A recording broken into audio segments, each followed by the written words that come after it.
radio for the masses. Headline edition, July 8, 1947. The Army Air Forces has announced that a flying disc has been found and is now in the possession of the Army. If the game is rigged, change the game. Game changer.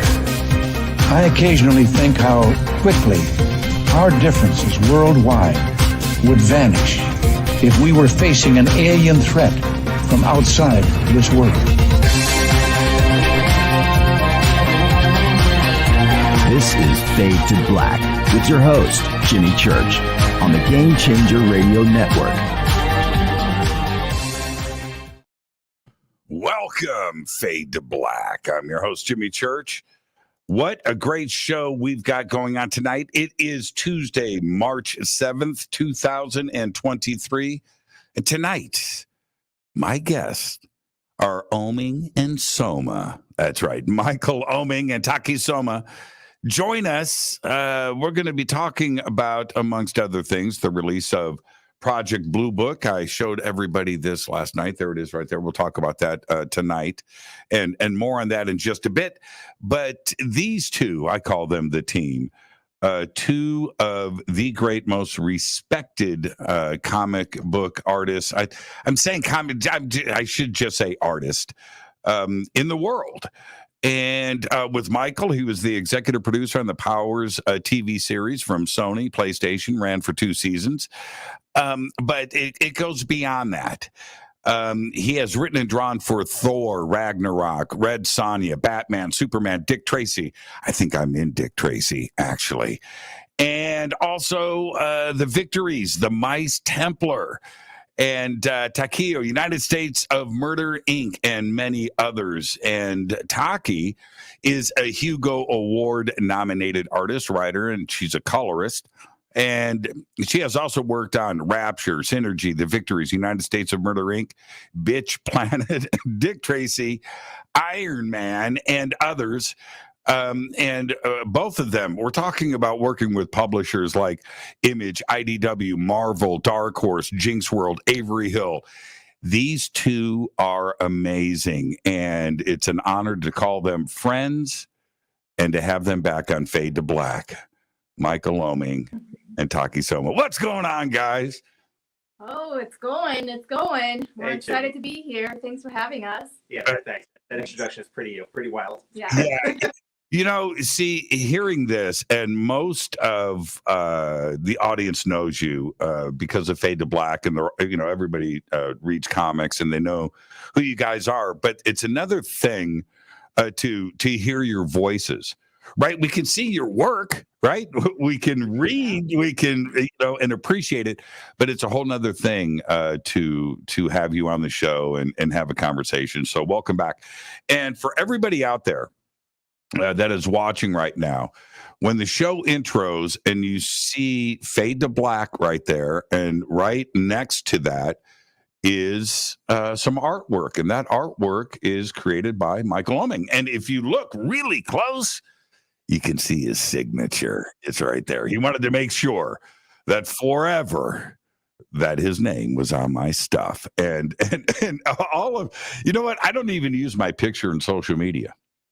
I use you, Michael. You probably noticed that. Taki, have you noticed anywhere you go on social media, it's you guys. And I'm very proud of that. Thank you. Thanks. Yeah, I love that. And I love that it's on your coffee, too. Yes. Right. Yes. Oh, before anybody, the conspiracies start tonight and they see me, this is not a Starbucks cup. It's a recycled. I bought recycled coffee cups, and they came with a little thing on, So I've got the. Oh, it's a used cup. Oh no! I should have the Oeming artwork printed on these. Oh, cool. You have such a community of artists with you too. Like they're all the time. Like your Elvis sort of skull head alien.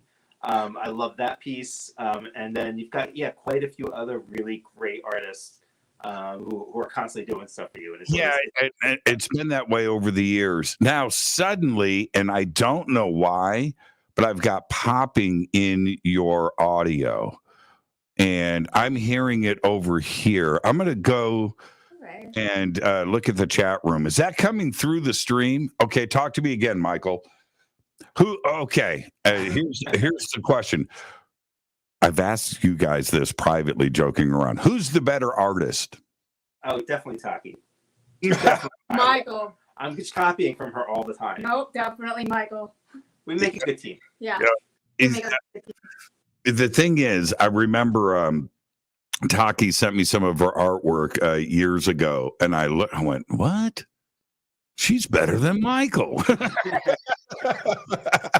Not true. I'm a utilitarian style artist. Like I draw what I have to. Okay, they're saying it sounds okay out there. Maybe it might be something just on my end, and I'm just listening to it. Okay, and it's not broadcasting out, which would be great. Okay, all right. I just got to deal with it. I've got to deal with it. Sorry about that. Okay, we've got so much to cover tonight, and of course, I'll hold it up again. The release of Project Blue Book. There it is. There's Blue Book.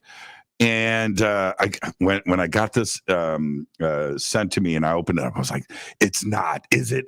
Oh no, man!" I ripped that thing open, and I'm so happy to have that. Okay, but this is actually where I want to start. Now that the joking is over, I've been watching The Last of Us.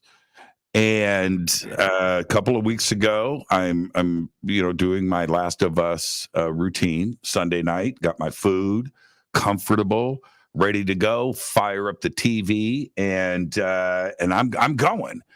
And there was a scene who we now know as Ellie, right? Mm-hmm. And she's reading comics. And she holds up, and I see this on the screen, and I went, "That's Oeming," and I freezed it, then I backed it up, and I watched that scene a couple of times, and then I watched the rest of the show.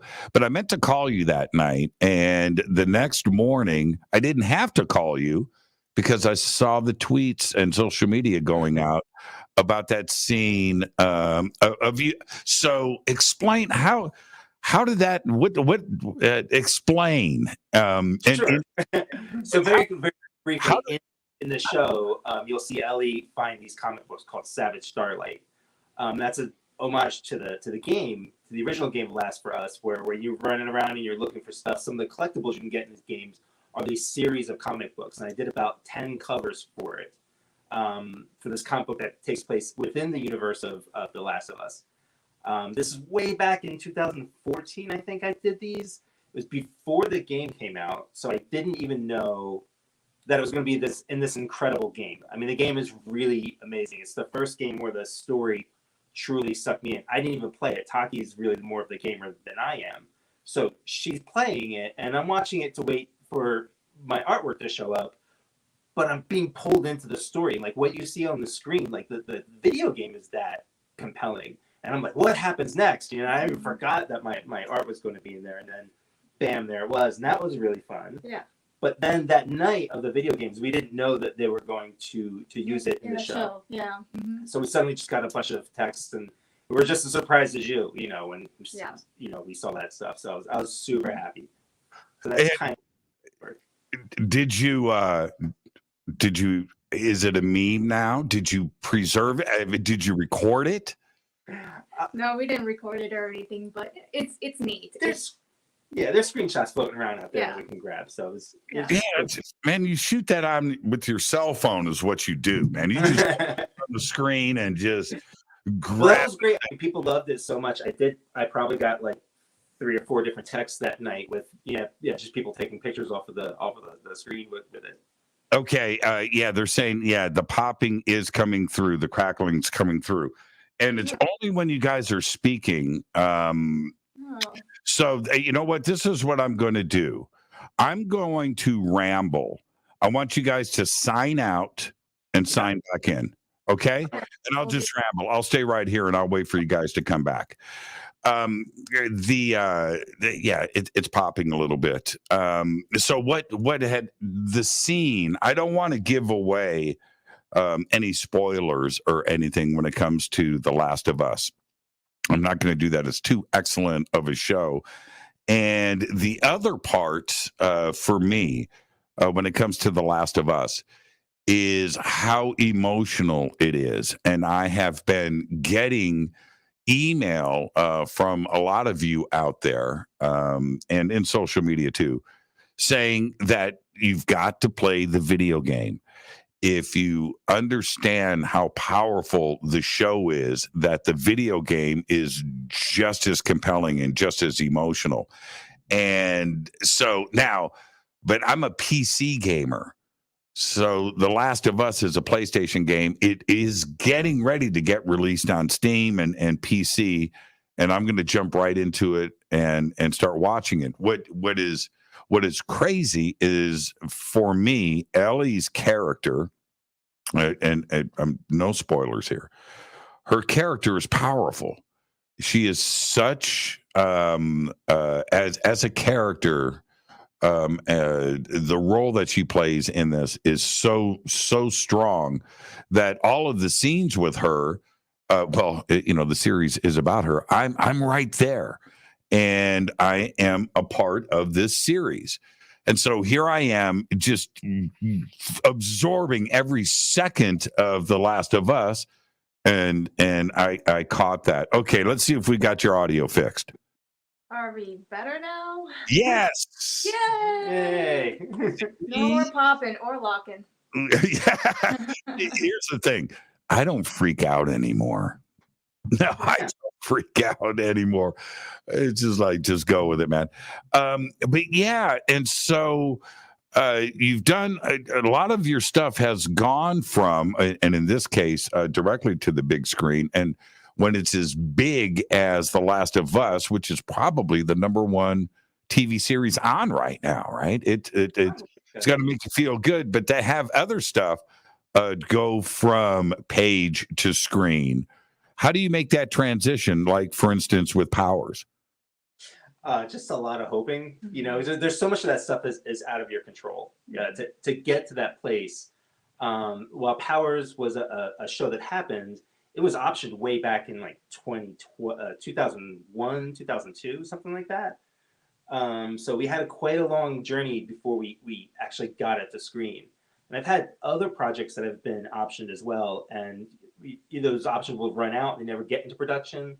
I've had some go into production. One of my other comics called Six, which is about aliens, was optioned by Fox back in the day, and there was a pilot made in 2007, and it looked really good. I was all excited about it, and then there was a writer's strike, and then it didn't happen. Powers, before it made it onto PlayStation, was filmed at FX, and there was a pilot there. So there's so much that's out of your control. And then once it does happen, you kind of get a feeling. You kind of have to feel things out about how much they want your involvement, meaning like the studio and the other people involved in it. And usually there's a slow process because oftentimes the creators are a little intimidating to bring into the project, as if it will be sort of dominating or too precious with their ideas to let things go. So there's a whole process there that happens, and it's always different with every experience.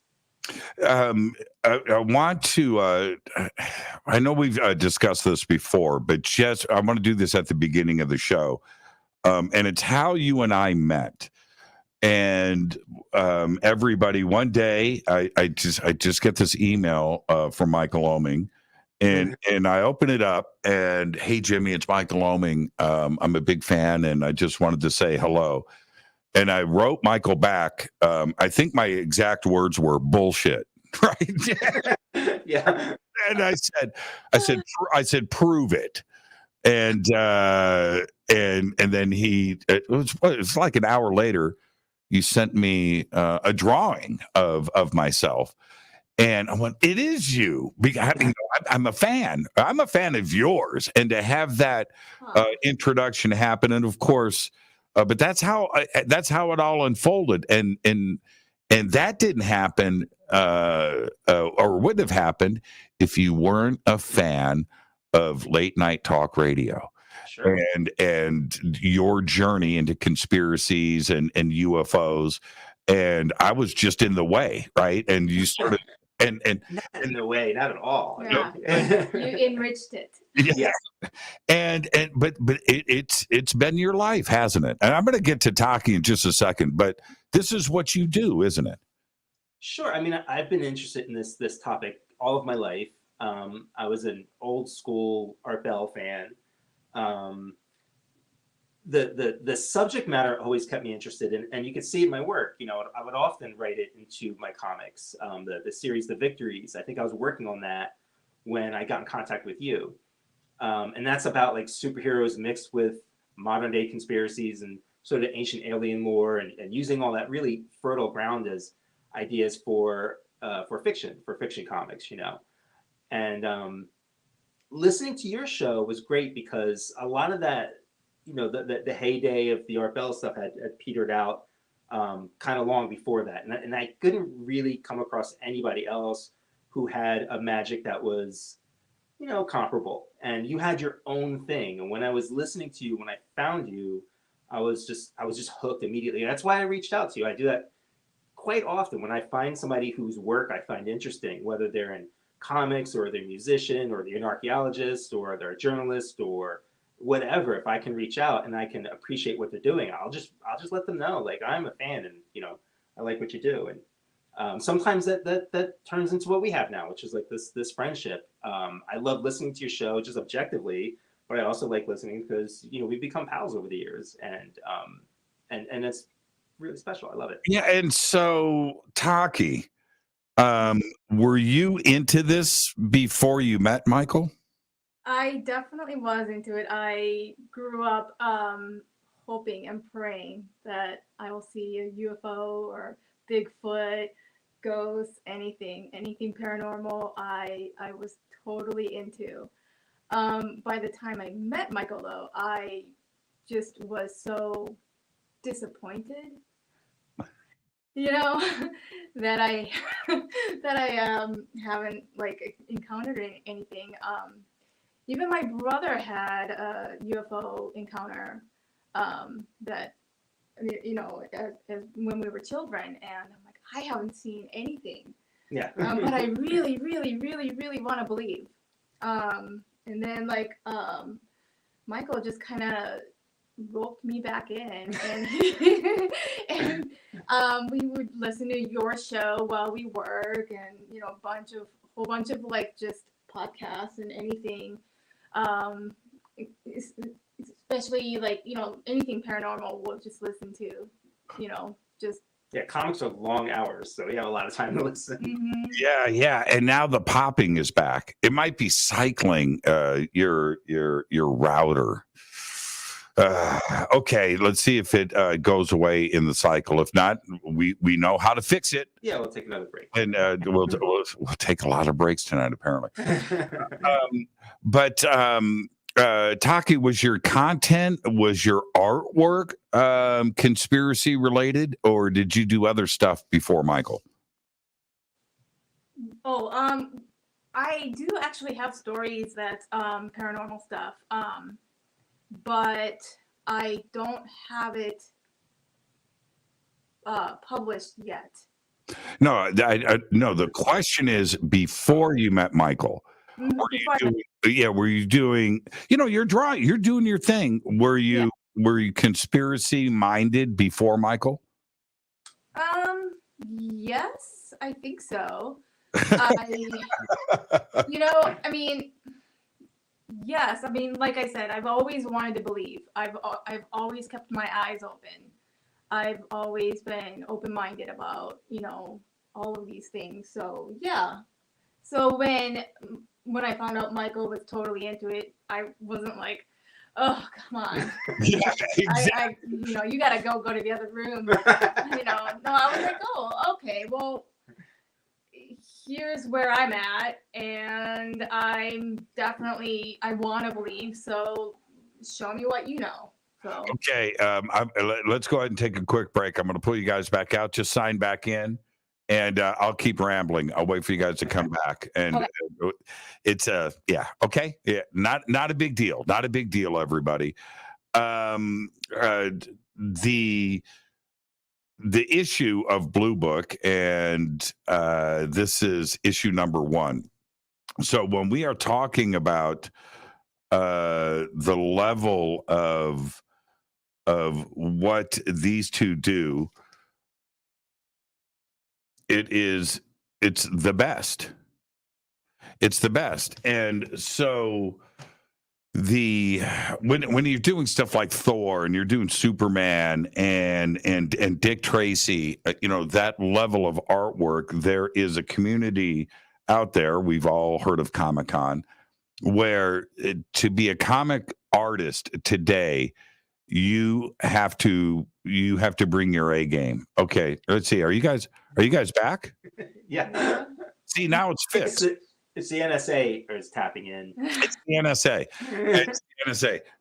And we can jump into a little bit of that tonight. I know we've done many shows about that subject in the past, but we can jump back into it. But what I was just talking about, waiting for you guys to come back, the level when you are at where you guys are in the world of comics and novels, illustrated novels, there are a lot of great artists out there. And when you are at, the competition, it's got to be fierce. Everybody wants work, right? And the other thing is, there are millions and millions of kids out there drawing every day, like you guys did growing up, that are also really good, coming for your job. Do you feel that pressure? No, but there's a reason for that. It's not that we're so great. I mean, the thing that most comic book artists, most artists suffer from something called imposter syndrome, where we never feel good enough. Like no matter how many, and it's one of the things that keeps me going. Honestly, is my only sort of self-affirmation is completing a book and getting it out. I've done something. And we're surrounded by people who are much more talented than us. Like the talent pool in comics and our friends is really deep. It's endless. But people generally are buying our work because they want our voices or our point of view. But like the way that we're telling Blue Book, or when Takio and I are working together on one of our projects, we have a project coming up about Van Gogh, it's only going to be in our voice. So somebody can come along and draw Blue Book way better than I can. Like the cover that I sent you, that is not drawn by me on Blue Book. That cover is drawn by a friend of mine named Dave Johnson. And Dave can draw circles around me. But he can't, around anybody, really. But, his voice is his voice and my voice is my voice.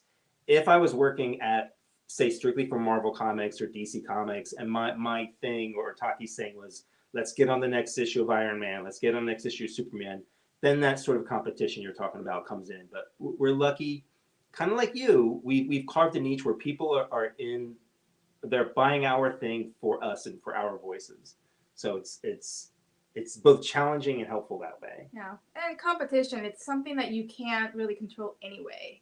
You just do what you do and hope for the best. Yeah.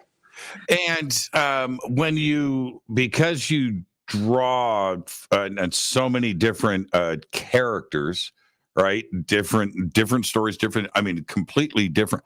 But to me, to my eyes, it's still you.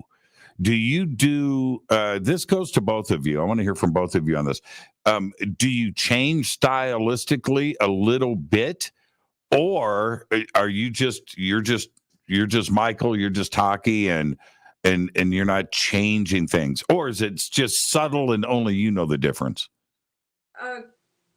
Consciously, I just draw, like I said, my art style is very utilitarian. So, I just draw as they come out. The only thing that I think I put like any kind of effort into, like making sure that they look different, is in colors.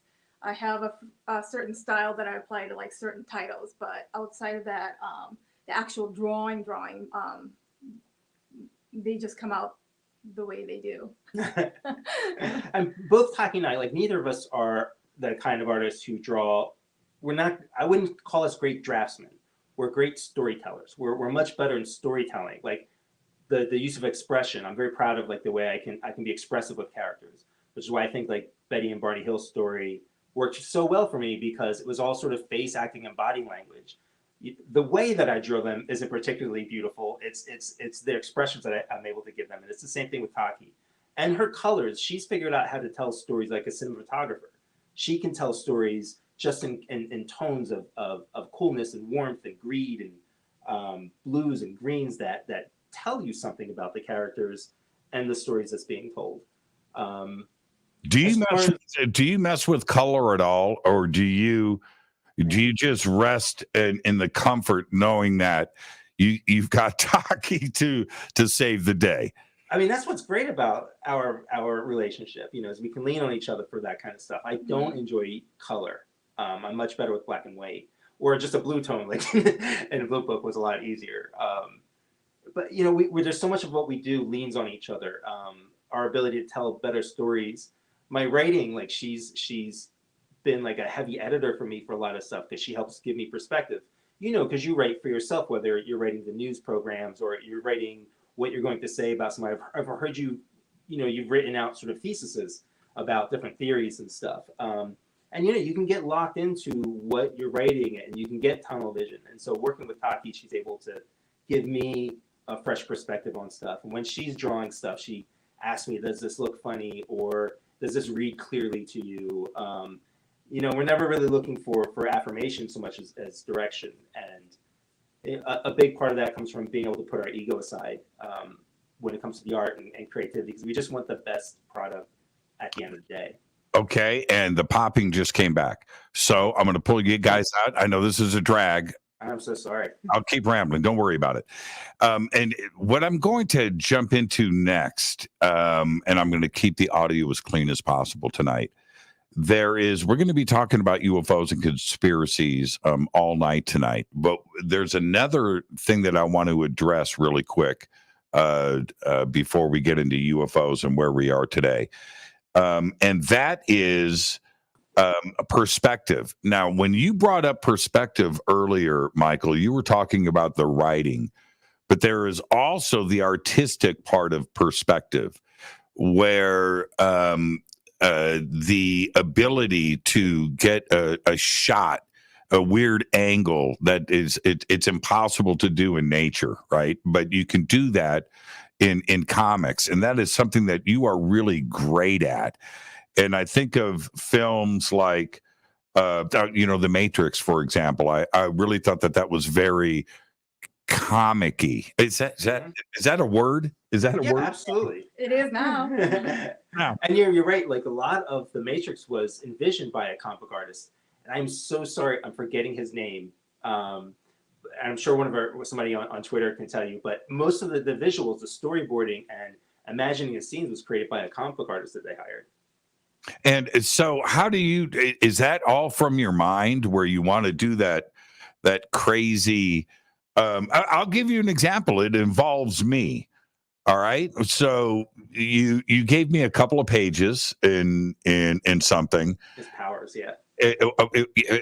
Yeah, but okay. It was powers, everybody. But what was great about that was you've got my back, you've got the other side of the room, you've got the explosion, and it was. I don't want to give it away, everybody. Get the book, but it's a delivery of a bomb, right?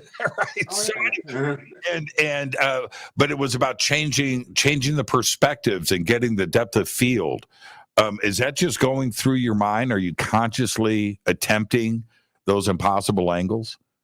Yeah, and it's tough because sometimes it's just hard to draw all those angles. But a lot of that comes from the training of, you like film. Film is a big influence. Comic book artists, specific artists, are a huge influence in that field. One of the first guys I could think of is Jack Kirby, and pretty much every Marvel movie you've seen and half of the DC films you're seeing were all created by this guy or co-created by this guy, Jack Kirby. And he was known for his dynamic camera angles and shots and made everything exciting. The other interesting thing about Jack Kirby was he was an early sort of Von Däniken Ancient Aliens kind of guy. Like a lot of his work, like the Eternals and the New Gods and stuff, it's all clearly he was reading all that stuff. He did that comic about the face on Mars. Yes, he did. Yeah. You're right about that. And the Eternals, dude, that was like Fade to Black. Yeah, Right. So he was not only just tuned into our mutual interests, but he also just laid the foundation for the field of comics, of like how to tell a dynamic story, how to tell an interesting page, how to make something just explode off of the page. So whether it's literal action or just somebody drinking tea, you have to find an interesting way to tell the story and to give the visuals so that it's compelling and also is clear storytelling at the same time. So those are the things I'm thinking about. And it's not like I am making it up in my head, but it comes from people who have laid down foundations before that, like Alex Toth and Will Eisner and Jack Kirby. So just to let everybody know, this is how these two work. They're listening to Fade to Black or something similar all day long, and they draw. You guys create. And so you're there, and I've watched all of your videos of you drawing, and it's just amazing. But and right now, especially the last 5 years, forget about the last 20, but the last 5 years has given you guys a lot of stuff to think about. What and I know that the both of you are really up on the news. You guys follow this stuff. You know all the personalities and the other things that are breaking all the time. What do you make of this conspiracy world that you put into art coming true, right? Where it's now happening. Well, what do you think is actually going on, Michael? No, you have to talk about. You have to talk about it. I'll have to come back in September. As in September, I have a book coming out called Project Monarch, and it is a conspiracy satire about Stanley Kubrick films, the Project Monarch stuff, and UFOs. It's all thrown into this bizarre mixture. What I hope is really fun. It's co-created by my friend Victor Santos. If you ever saw the show Polar on Netflix, which is this action film. Yes, it's great. He's amazing. I had such a hard time writing this and drawing this, to the point that even after it was drawn, I had to rewrite it, because a lot of my interest in the conspiracy field, specifically outside of UFOs, but in the conspiracy field, it's been about the sort of the whole picture, the sort of the people behind it, the cultures, the stuff that's real, the stuff that's clearly fake, but it's still just as interesting. And for a while, it all felt like this very safe what if box, and we'll stay away from politics as much as possible with this. But, at a certain point, when the Pizzagate thing broke and then a guy shows up at a pizza place with a gun, some of those jokes no longer really felt funny anymore. And I also started worrying about who I was going to attract with this story, who was going to take what I was saying, not as satire, but as reality, because it seems like satire died sometime around 2017 or 2018, right? Yeah.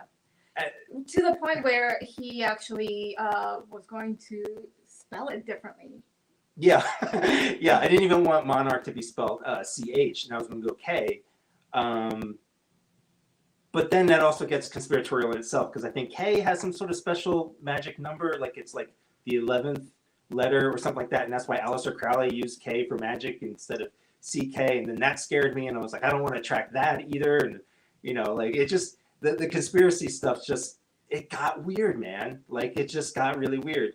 So we're still doing it, but as far as the conspiracy stuff goes, it got strange. It got real. Yeah. And then of course with the UFO, the UAP stuff, when that broke in 2017, it seemed like the beginning of disclosure. We can get more into this stuff, obviously, but when I was doing Blue Book, I realized how much of this we're going through right now is just a repeat of the 50s. It is. It's actually starting to become repetitious. And if you look at some of the writing from, Donald Kehoe or even Hynek, back in the mid 70s, the playbook is starting to replay itself, and just maybe that's what is actually going on. Now, talk about putting on tinfoil hats. and starting to think like this. But you can read the words, you can hear it, you can see the press conferences that were done in 1952. Yeah, and that's why when you have Richard Dolan on, like not only is he stays as much the facts as possible, but he often talks about like the lost history of the UFO lore, like the early writers about it, Project Blue Book itself, and he's quick to point out how this is often the same stuff just being replayed out again. I don't know if it's being played out again in the sense of this is like some sort of written plan, or it's just a very simple way to, I think a lot of it is just purposeful obfuscation, because it's just easy to use this weird UFO stuff to protect your layers of secrecy. Even if those layers of secrecy are as simple as just like egos within the military or whatever, to just, everybody's got their firewalls of information up and stuff. And it's an easy way to muddy the waters. But we seem to be going through the same thing. We've had hearings just like we had before in the 50s. That's nothing new. We had hearings in the 70s. That's nothing new. We had those hearings in the early 90s. Those were nothing new. Everything old is new again.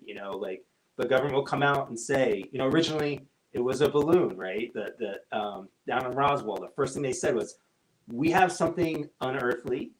The next day they go back and they say, oh no, it wasn't. It was explainable. It was this balloon.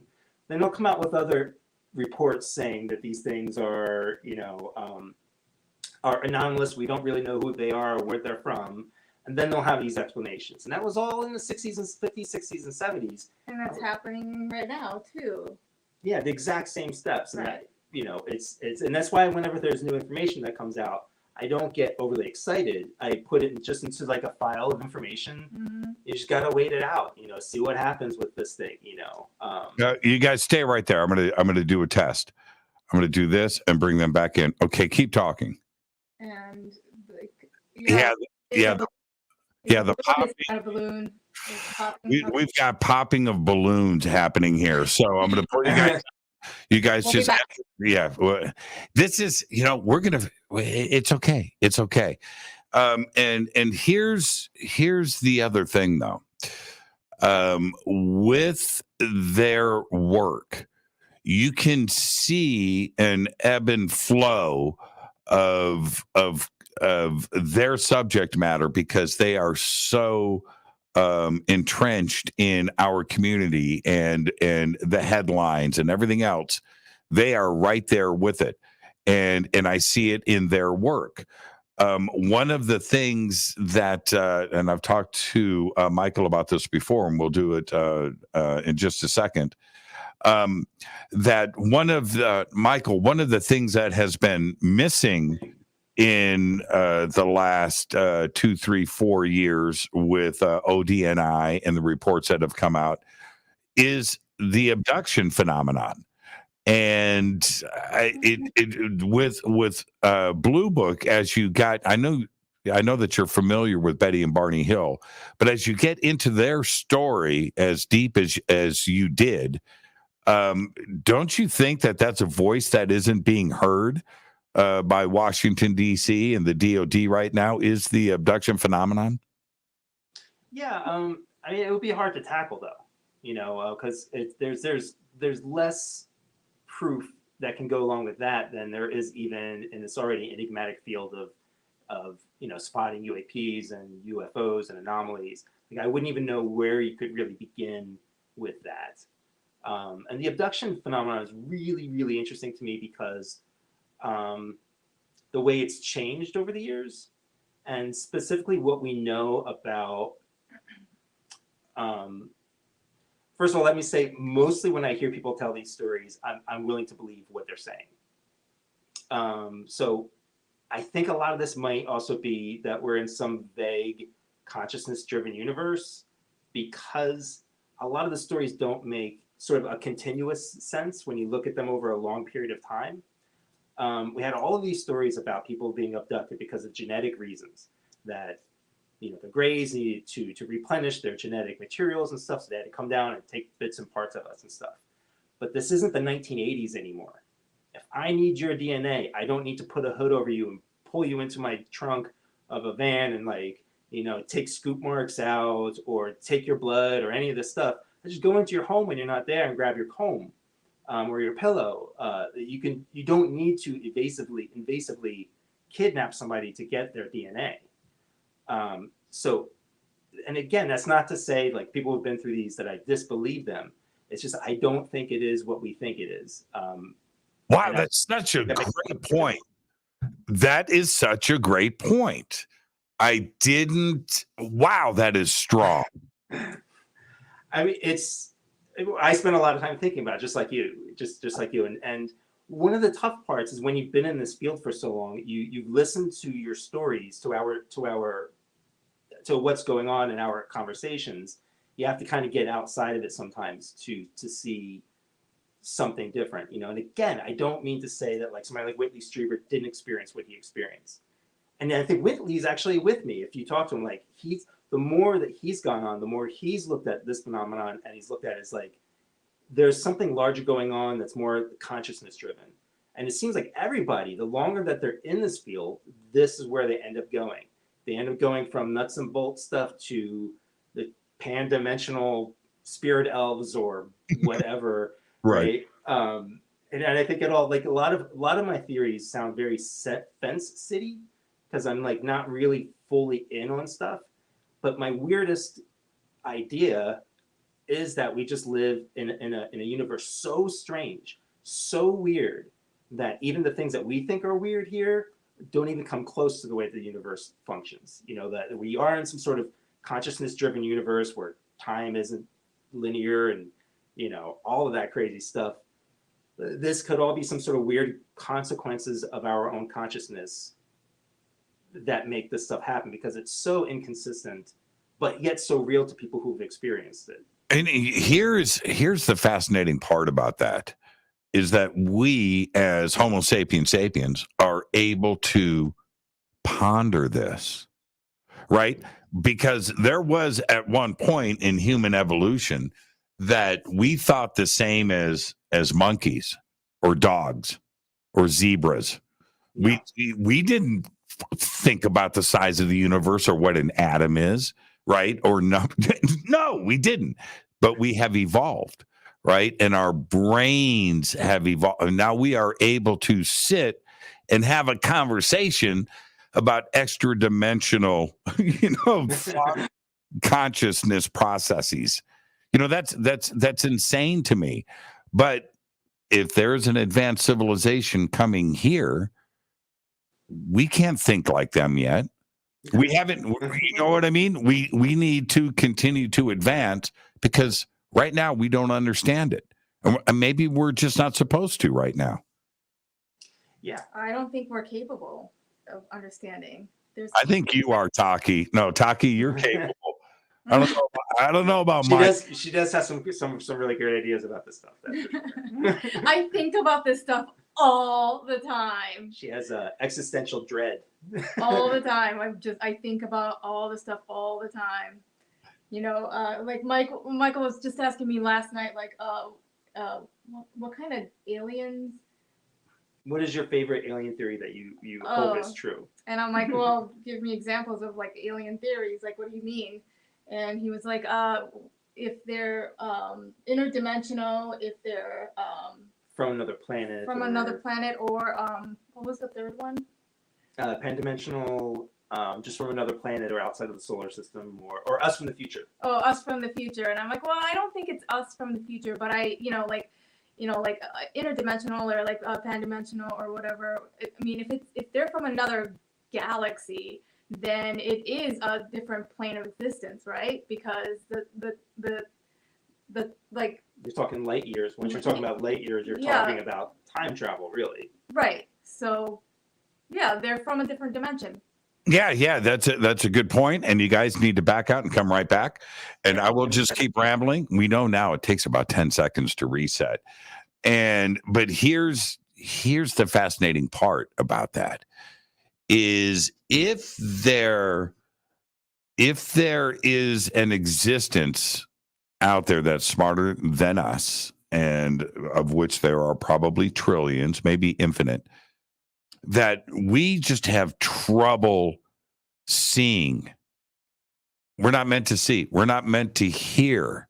not that there is a barrier in between us. It's that their existence could be in a different time element and a different. We exist at a certain rate, at a certain frequency, I think we're good. and so we switched out our iPad, so maybe this will be. Oh, you guys are doing an iPad? You guys are so now. You're so now. Yeah, we'll see. It could be a memory thing too, by the way, filling up a buffer. So, but here's back to your point though, Taki. If another, when we're talking about interdimensional, extra dimensional, in another space, in another time space, right, where they are arriving here, and they may be here right now. They're just not in our spectrum, right? And they're popping in and out with us. And I think they have, if they have the ability to be here, come here at will, then they can appear and disappear at will as well, I would imagine. So, oh, did I blow your mind? Man, but see, this. Sorry, but Taki, this is where you're onto something, in that we are trying to understand what is going on with our level of knowledge right now, where we are today with cell phones and the internet. We still don't have flying cars yet, right? And we're trying to understand something that is way beyond our limits of understanding. And it could be thousands of different species. You said 4. Right? Yeah, exactly. So, yeah, the possibilities are endless, which is fascinating. And the reports that have come out, we've had 2 reports that kind of flip-flopped from the ODNI, the UAP task force, whatever label you want to put on it. Do you think that they are considering the subject of aliens, right, off planet, or are they trying to keep this terrestrial? Personally, I don't think we'll ever find out. Again, what Richard talks about a lot is so much of this is about keeping secrets. And it's not necessarily keeping secrets the American people can't handle it. I don't think they're considering the American people.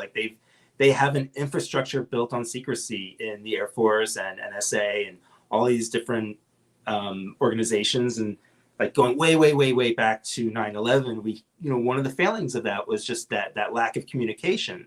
And it wasn't like they couldn't communicate. They wanted to keep things, you keep your information here and our information there. And I don't think that's really changed that much. It's changed in places where it's had to. But that atmosphere of secrecy is so part of the lattice of all of these structures. Why would they give up the ability to confuse people with, what's going on, whether it's about their ability to, I'm not this much of a conspiracy theorist, but their ability to spy on us, their ability to track us, their ability to do anything that they want to do that's in their purview, including, just your typical secret flight stuff, the SR-51 and all of that. We know that the CIA specifically used the UFO lore to cover that. Why would they give all that up? So whether it's coming from aliens up there or aliens within, they won't care. Michael just said, I'm not that much of a conspiracy theorist. But, oh, man, Mike, I go to you for my conspiracy stuff. Okay, just so you understand. Well, again, it's not... I got hit really hard a few years ago. Somebody just asked me, do you believe in UFOs or aliens are visiting us? And I just realized I've been so wrapped up in this whole subject and world so long. I had never really questioned what do I actually believe. Have you even read Mice Templar? What are you talking about? Well, I mean, that's a good example. There's so much interesting, fascinating stuff in this field, whether it's UFOs or Bigfoot, hardcore conspiracy stuff or fringy conspiracy stuff that lends itself to the imagination that you can then use to springboard off into other things or grab and to bring into your own stories. So I was really wrapped up in that a long time. As far as the problem is, the older I get, the less I understand anything. Truer words have never been spoken on Fate. Yeah. Right there. Okay, Taki, from 1 to 100. Okay?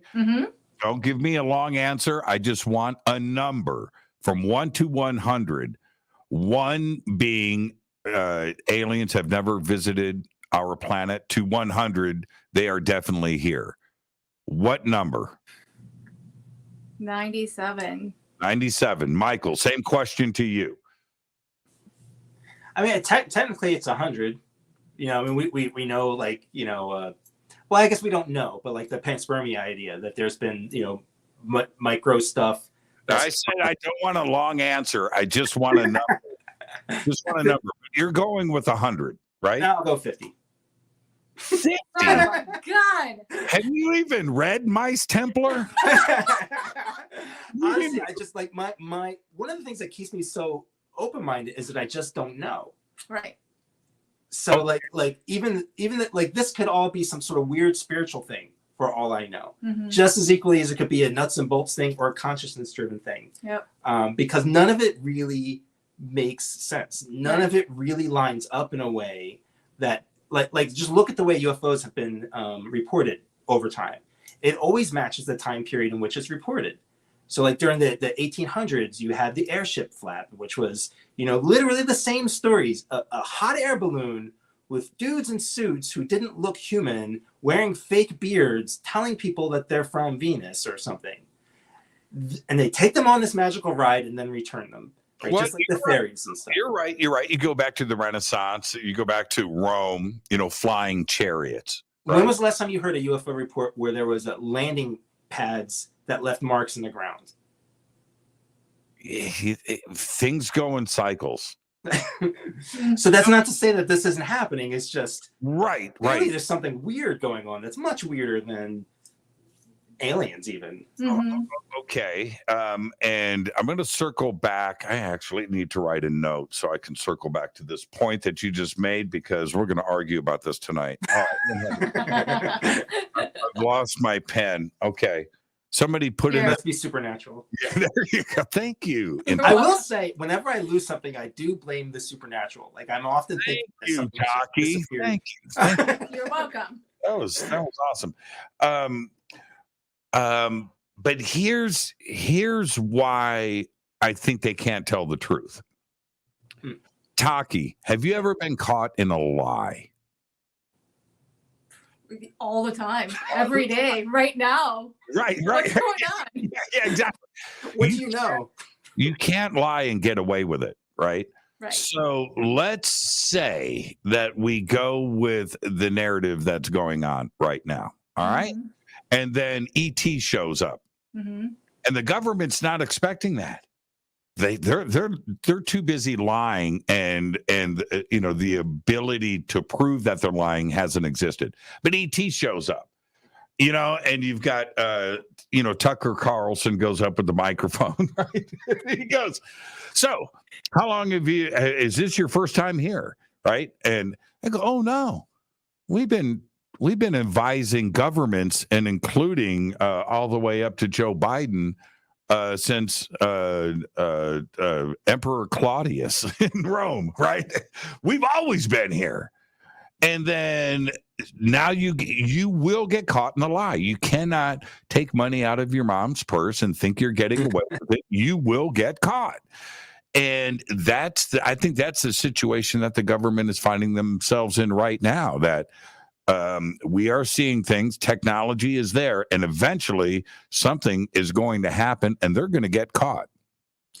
Yeah, I mean, I agree with you, but I also think that they don't know what they're hiding. You know what I mean? Like, they know it's something, but they don't really know what it is.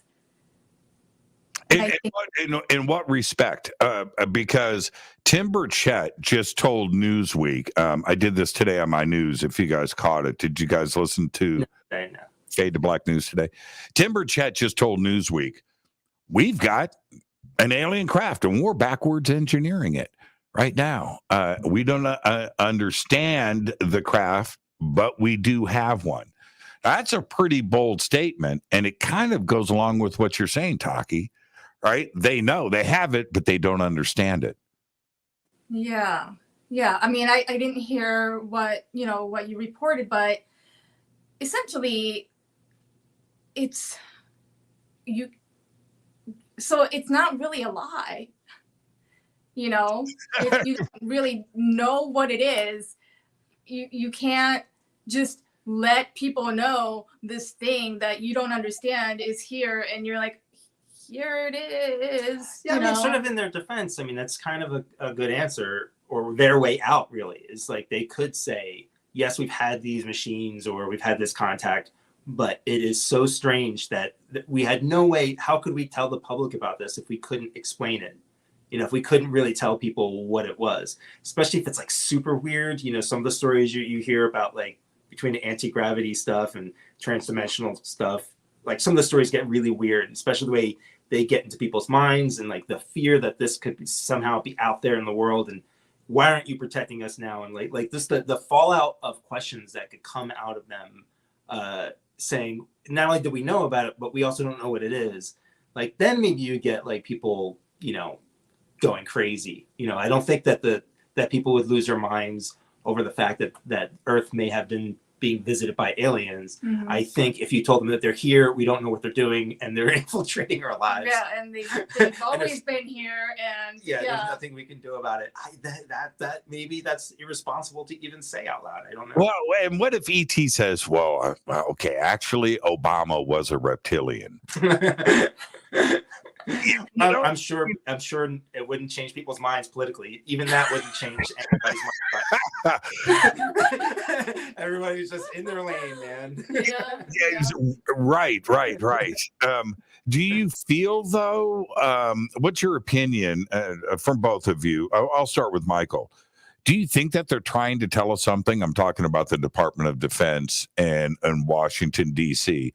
Do you think that these are, underarm slow pitch softball? I mean, for as common sense as I try to be about this stuff, I do think that there is a sort of internal, I don't want to say war, but an internal struggle. There are people, it seems like, on the inside who want to tell whatever it is that they're running into. Part of which might just be lies that they've been fed by, we know Richard Doty, that was one of his jobs. I'm sure they didn't just do that to citizens. They probably did that to other people within those companies, right? So even if somebody is told in the government, in the highest levels, that there are aliens, even that doesn't necessarily mean that there are aliens. It's just that there's these internal struggles. So that's where it gets, again, I keep asking these extra weird questions. So it's like, all right, so just because you're in the know, like say you worked at NASA and somebody from the NSA comes in that day and shows you paperwork and says this is what happens, it doesn't necessarily mean it's true. It could just be some obfuscations and stuff. But maybe it is true. And again, you would just have forces within those groups that would want to either keep it quiet because it's advantageous to them, or that somebody's making money. Usually somebody's making money. There's so many reasons to have these sort of like internal struggles. I definitely think something's going on internally, whether people have real information or false information. They want to speak and other people want to keep them quiet. Well, people want to believe. That's it. The people want to believe. And you have your own experience with this, obviously, the Area 51 caller. And when you think about, Art Bell and that legacy, right, and Coast to Coast, that one of the seminal moments, one of the peaks, was the Area 51 caller. And as much as, talk about cognitive dissonance, right? As much as you want to present evidence about that particular call or not, and how it got taken off of the air and the satellites and whatever, the comic timing of synchronicities that happened at that moment cemented a belief system with people where they needed that. And we saw that play out, right? Now, I'm not here to revisit all of those events, but that is a classic example of holy crap! It was real. Did you hear Art Bell? And what happened when Art came back on the air? Did everybody hear that? And what was it? The OJ trial, right? Remember they jumped over to the OJ? Oh, yeah. Yeah. And then came back, and Art came back on the air. It was what it was, but to this day, people believe what they need to believe because they want to believe. And the Area 51 caller is a great example of what you're talking about. Yeah, sometimes they're coincidences that are too hard to just believe as a coincidence.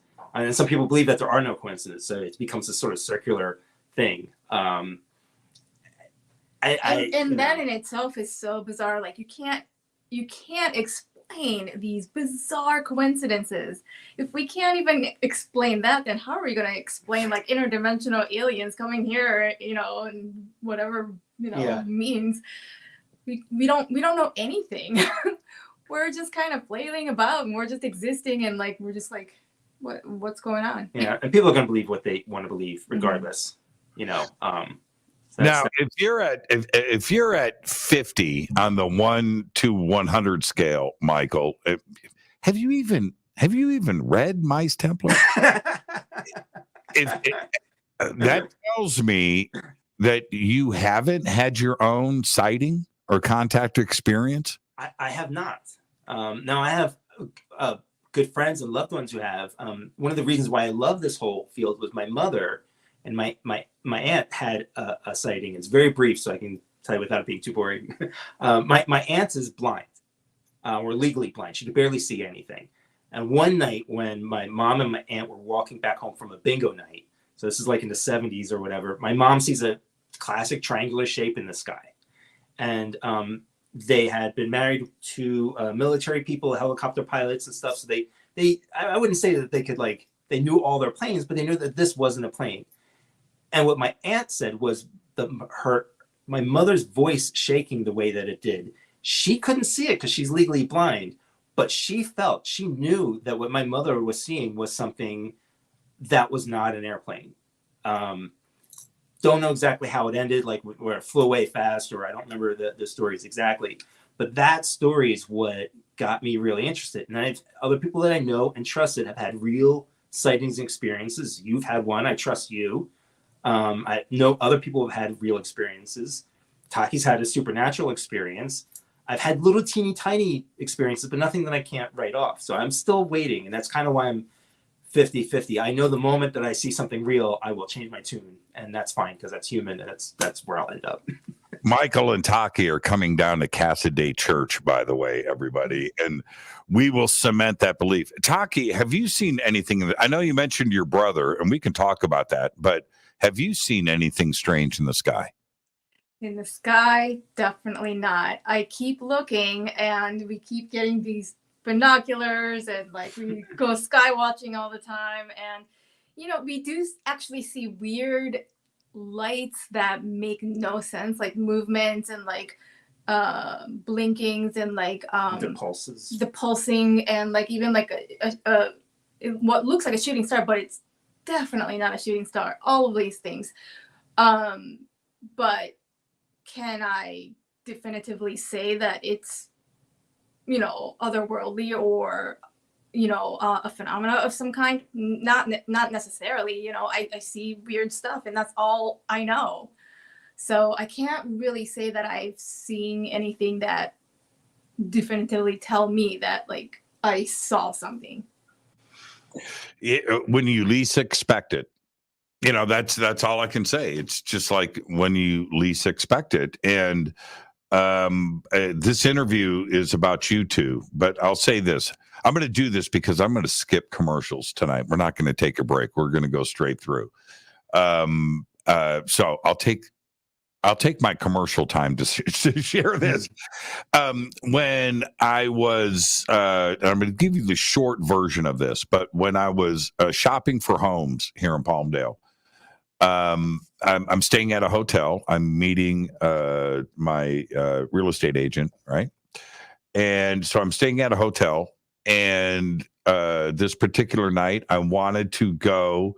I don't want to tell the whole story. I'm in my hotel room. I wanted In-N-Out. I wanted a burger. So I get up. I go out. It's about 10 o'clock at night, and I'm walking, and I'm thinking, man, Edwards Air Force Base is right over there. Man, I'm going to go. So I jump in, plug it in the GPS, and I take off.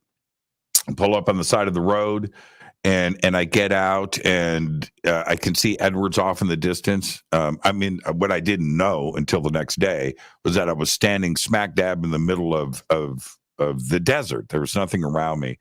The Muroc Lake bed, all of that. I'm just in the middle of the desert, nothing there. But and so I'm looking, and right above Edwards in the black sky, just above, maybe 20 degrees up, just like right in front of me, I see this thing statically go. And I was like, what? And it just caught my eye. And as I look at it, it goes, a ring of lights around the bottom of it. What? And I back up, and then it does it again. It's like static on a TV. No. And I pull out my cell phone. I get it on video, and I'm waiting. And I waited for like 20 minutes and it didn't happen again. So when do you least expect it, right? And then I didn't even get a stinking video of it. The next day, I get up, I have breakfast, and I'm out front, and I'm like, oh man, I'm going to go back. So I jump in the Jeep, and I follow my GPS. I go out, and the same spot, I see my tire tracks in the dirt. I pull up, I go back across the street, and I look, and I was thinking when I was driving away the night before that it must have been lights on the top of like a radio tower for the planes or something. I'm trying to rationalize it because I was not thinking, flying saucer stuff. Mm-hmm. And that was the other thing. This was round. Mm-hmm. Yeah, it was trippy. So anyway, that's what I would. So I went back to find these radio towers, and no. That spot in the sky was just clear blue sky. The mountains were below, and now I could see it. It's in the middle of the day, and when you least expect it, that's when that stuff happens. When people say, "Did you get a picture? Did you shoot video?" This stuff comes and goes, so fast. Mm-hmm. And that's why I think, going back to Taki's point and yours, that this just may be some interdimensional thing. Some of it may be nuts and bolts, that too as well, like actual probes and things. Yeah. But I think it comes and goes so fast, and you don't have a chance to react. Yeah, I've promised myself, like, unless it's like really close, I'm not ever gonna. If I see something, I'm not even gonna attempt to film it. Because first of all, like iPhone stuff, if you ever try to, record something far away, it's not built for that. You're just not gonna get anything compelling. And you're just going to be distracted by the moment. Like, I'm just going to absorb as much of it as I can, because a few times we saw something that was anomalous happen so quickly, you're immediately even questioning what you just saw. Right. So if something happens, I want to be in the moment. Yeah, I don't want to miss any of it. Yeah. Yeah. If you blink, it's gone. Mm-hmm. Right. Yeah. And, the beer can, going back to your point, that lasted about 15 seconds. That was it. And I thought at that time, and we've all heard the story a million times, we don't need to get into it, but I thought as slow as it was moving, that we were going to see this thing for the next hour. It was a blue sky, right? No clouds. Yeah. And it was right there. Mm-hmm. And I didn't see it disappear. We've been out right there. That was out at Mount Adams. It's not far from where we live. So that's typically the place we'll go to go and view stuff. Now, so I don't sound like too much like a fence sitter or I'm being too irrational. Again, I think maybe the fact that we look at this sort of creatively, and we're always looking for these sort of explanations. Maybe we don't need to see something, like maybe this comes to people who need to see it for some reason. I don't know what those reasons are or could be, but I'm starting to feel that way because we've gotten the cold shoulder quite a few times, going out, and staying out overnight, putting out blankets and just staring up at Mount Adams or other places and not seeing anything. Mm-hmm. Maybe the fact that we're enjoying beauty of nature and questioning the universe is enough. Not to say that your sighting meant that you needed something. I don't know, but if like the CE5 stuff is true and a lot of this other sort of like telekinetic conversations that people are having with other beings and stuff is true, maybe that's part of it. Maybe it comes to people who needs it for unseen reasons. Have you considered that? Taki brought this up earlier, that maybe consciousness is just our existence, right? That is what the universe is. Mm-hmm. And this connection of all is what the universe is all about. And we just don't have a grip on what consciousness is and how to take advantage of it. We're starting to. We know that there's some magic, but we're not quite there yet, and to understand how everything may be connected. Yeah. I mean, I think, like I said, I think about that stuff all the time, and I go back and forth. Sometimes I'm like, I think we're all connected at some point or another, postmortem, before birth, I don't know, or while we're sleeping, who knows, or just subconsciously, we're all connected. And sometimes I'm like, maybe we're not connected at all. I don't know. Well, but here's when you have, and I'm sure you thought about this. If you're just out, looking up at the night sky, and you're maybe not reaching out consciously or thinking about it in those terms, right? But then you get a group of people together, and then suddenly something lights up in the night sky that it may not be the CE5 protocol exactly, but it's about intention. And I don't think, I think coincidences are real, right? I mean, and so when something goes off in the sky that you would never see unless you had a group of people there, then there's obviously something going on, right? Yeah, we actually the first year I almost met you was at Contact in the Desert. Mm-hmm. That was the one UFO convention thing that we went to. And I saw you broadcasting your show, but I wasn't sure if that was you yet or not. It was very early on and listening to you. But that night, everybody would go out into the back. Like the whole group of people were at the convention. So, 30, 40 people in the backyard of the desert there at that resort looking at stuff. And we saw an kind of flare up in the sky where a star got really bright and then disappeared. Could be anything, right? After we left, there was the sighting of this orb thing that flew across the desert, and I think Tsoukalos was there, and maybe Jason Martell. We were all there. You know the story. We just left. We had just left. And we had man, that was, and that happened 2 or 3 years in a row. The same spot, the crazy stuff. But a group of people, like you said, a group of people with this sort of intention. With Martell, he was there. Tsoukalos was there 2 years in a row. I don't think they were there the third year when stuff jumped off, but that's beside the point. It was crazy town. Yeah. And what had happened was that particular night, it was George Norrie's birthday. I'm so glad. So you were there. Oh, you told me you were there. That's right. I remember us talking about this before. Anyway, it's George's birthday. And right in the middle of that birthday party in the dome, somebody comes running in. Right. UFOs right now. And so we took off and we ran down the hill, and everybody was running. It was kind of chaotic there for a minute. And news travels fast. People texting, get over here. And I mean, I could not believe that was my first time. That was my first time experiencing anything like that. And it was going off, man. It was things. People saw things clearly. Like I remember somebody describing it was sort of a metal sphere that was reflecting as it was moving. Yeah, and so when I got there, when that started, Michael, I can't believe you guys missed that. You guys walked away. No. We're meant not to see it. This is what I'm starting to think at this point. Somebody taps on my shoulder and says, "What's that?" And so we all look, and it was this chrome ball, man, and it's going low across the desert.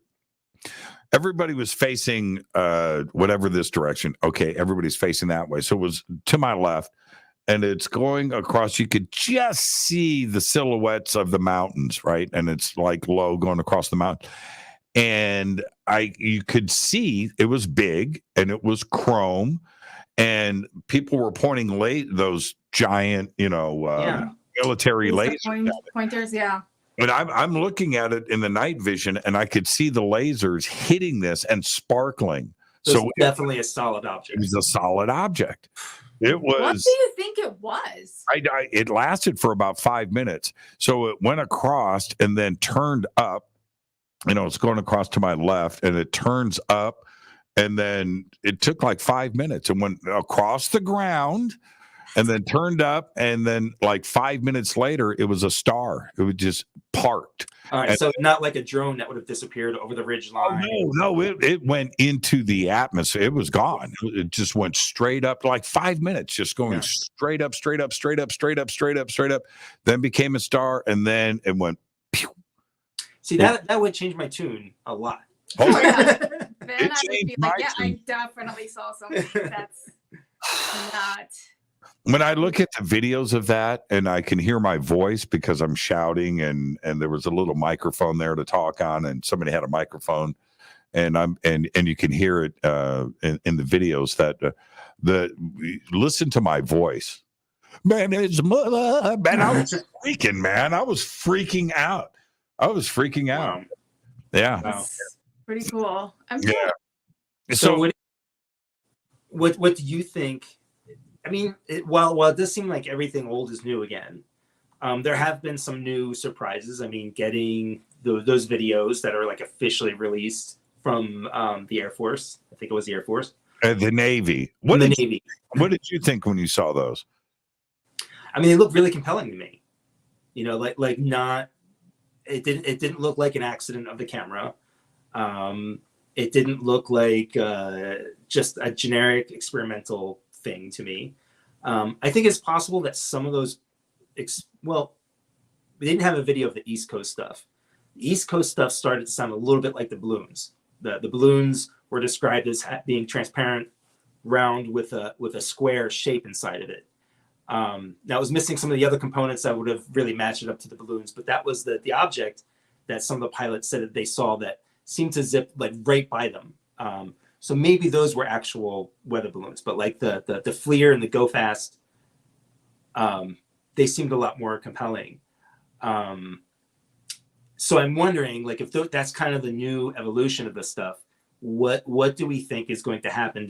Are we just going to look at another 50 years of these little tiny clips of videos that could be anything from anywhere, taken out of context on a black and white video that's been infrared and inverted and has all this information that's been obfuscated off of the screen, and what is the purpose of that? I don't understand when we keep seeing new videos like the one that came out of the Middle East that looks like a little that round sphere thing, but it's like 3 frames out of so many seconds or something. I don't even know what the purpose of releasing something that enigmatic is. So where do you think we're going with this? Yeah, well, is it obfuscation? Is it trying to blur? Is it trying to well,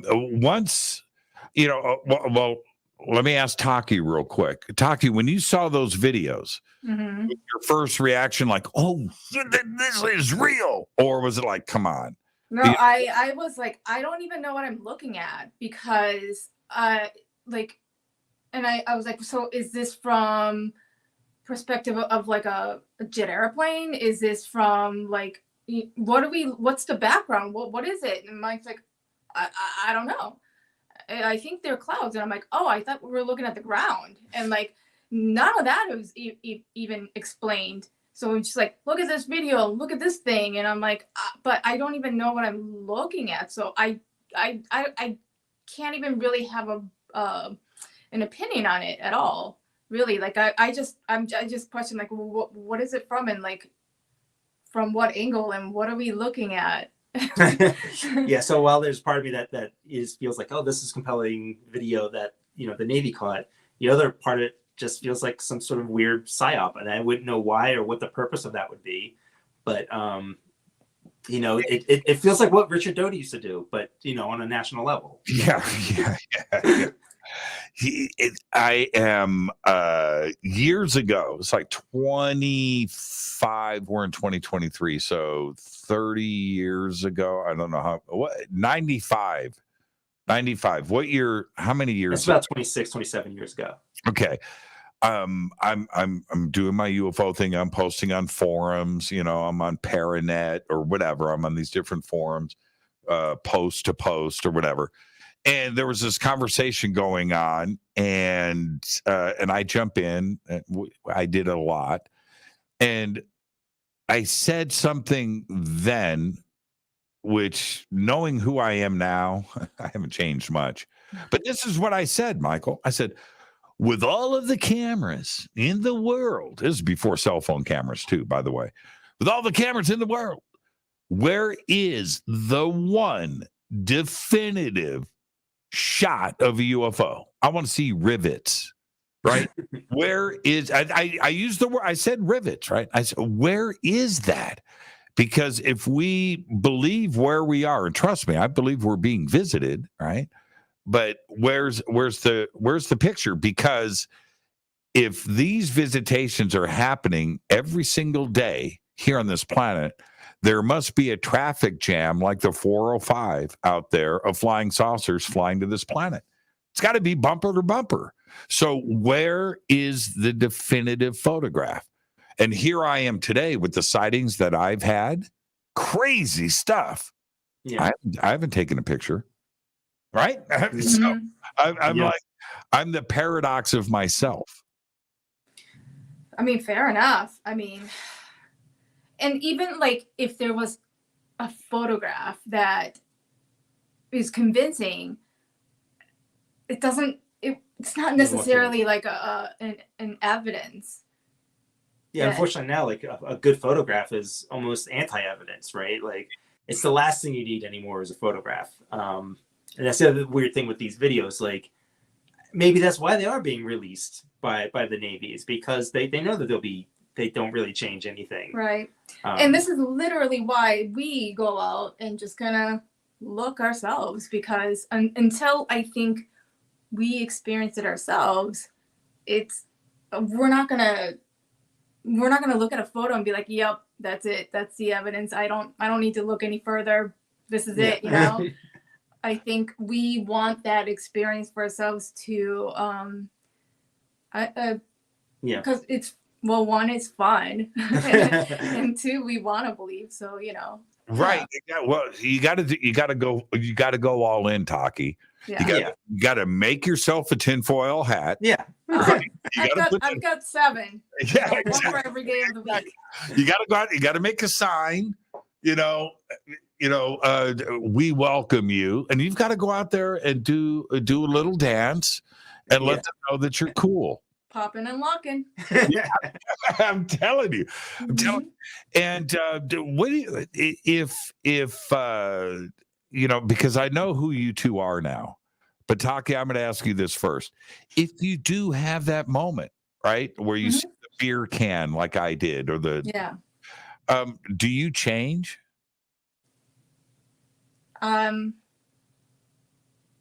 Maybe. I think so. Yeah, I think so, because why would I be looking? Right. But when I ask, do you change? Do you jump on a soapbox and start yelling? Or do you just go about your life? I think I would feel peace. So, I'd feel, I think the universe would make a little bit more sense to me, That's a great answer. That's a great answer. That's an honest answer. Mike, do you change? Sure, but I think it depends on the kind of sighting. Like, let's say we have a really good UFO sighting, like you had, or some of our friends have had, right?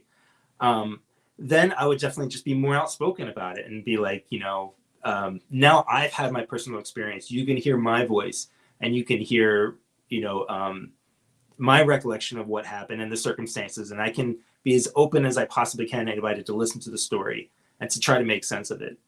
If I have like an abduction experience or some sort of, one of those larger Whitley Strieber things or something, who's to say? Who's to say at that point what would happen? Or if somebody from the government acted as if they were giving me information, because it's like, say the conspiracy of like entertainment stuff is true and want you to get this out or not to get this out or whatever, that could just drive me into crazy conspiracy stuff, because it's already hard enough to make sense of the world. And when you have like bigger, crazier stuff happen, like sometimes when I listen to some people who've been through these experiences, and you hear how far they've gone and sort of what they believe now outside of those experiences, it's a slippery slope, because it's like your compass to reality just disappears. And I think I'm prone to that. So I would be, I'd be in bad shape if something real happened, because I don't know what I would be. I'd turn into, Mel Gibson and conspiracy theory. Right? Again, maybe that's why I'm not seeing something is I shouldn't. and here's the thing, though. You've been at this research and the phenomena for decades, and you built your career around this mindset. But did you? So that's decades have gone by, and there hasn't been anything from the government. Now we're having hearings. Right now we've got reports coming through. We've got Fox and BBC and CNN and the New York Times all on board. Did you ever see a day like this coming? No, but it makes sense, because like, and I don't mean this as an insult to our field, but like news and journalism is so bad now and so driven by clicks and money, because it's just money, right? They're going to run this stuff, So like, even in that angle, I don't really trust that they have a true interest in this story. They know people are interested, so that they'll run it, I think it's as simple as that. It's not even that I don't have the level of distrust that Oh, you do. Oh, you do. This level of distrust. Why do you my distrust of like journalism has more to do with just the quality of the way that journalism works now, because it's all money driven and company driven. The fairness doctrine is gone and all that stuff. So we're just in a different place now. So it's not even that I think that there's a conspiracy. I just think it's just money. So what can get the most clicks? Here's the thing. We have to go to an illustrated novel to get the real truth. There we go. Yeah, that's where we are today. Now, let's change gears. It's same wheelhouse, but let's change gears a little bit. When it comes to, and you've drawn enough of them, the both of you, the all-seeing eye, right? Mm. The Illuminati symbolism, you guys are all about symbolism and getting it into your artwork. Is there something running the world right now behind the state actors? You want to go? I think so. Yes. A simple answer is yes, but again, we'll never know. I like to think that basically that there is a conspiracy of opportunity. So it's not necessarily that there's a connected mind of people who are controlling things. Yeah, they're not like gathering and having meetings and like, yeah. Yeah, like a good example is like I don't believe that there was any conspiracy behind 9/11. Not until after the planes hit. After the planes hits, then there's money to be made. there's power to be gained, there's positioning to be made. So that's when the conspiracy stuff starts to happen. And in a weird way, whether there was conspiracy before that or after that, you kind of get to the same place anyway, because it's sort of human nature. As far as the symbolism goes, I think those symbols, we see them everywhere because they are effective, whether there's something behind them or not. I'm an artist. I know about composition. You're an artist. You worked in graphics. You know what composition is and what it can do. You know why a triangle is so special. Like, you look at a triangle and there are 3 to 4 places that it just draws your eye, usually right into the center of it. And there's nothing necessarily mystical or magical about it, but it is calling to the human eye to look at it in a certain way. There are certain shapes that just do that. I forget the name of it,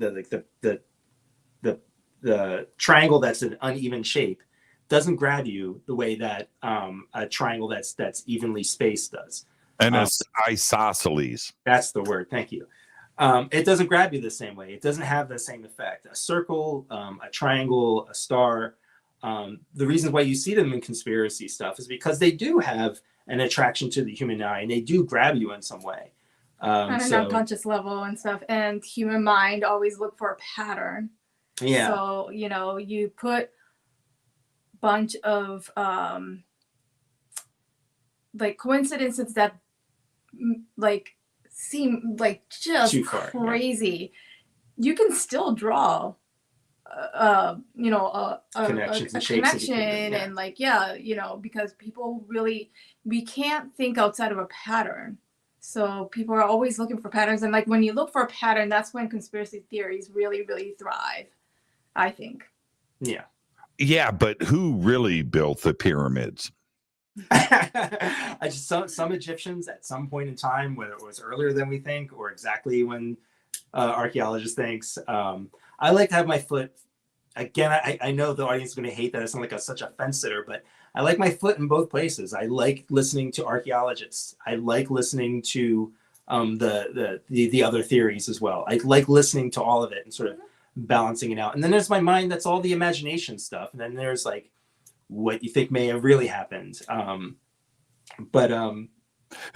as the pyramid, I mean, you were there, and that's got to affect you in a very different way than it could ever, me looking at Egypt through the eyes of history and fiction. So I don't know what you're there. It's got to change.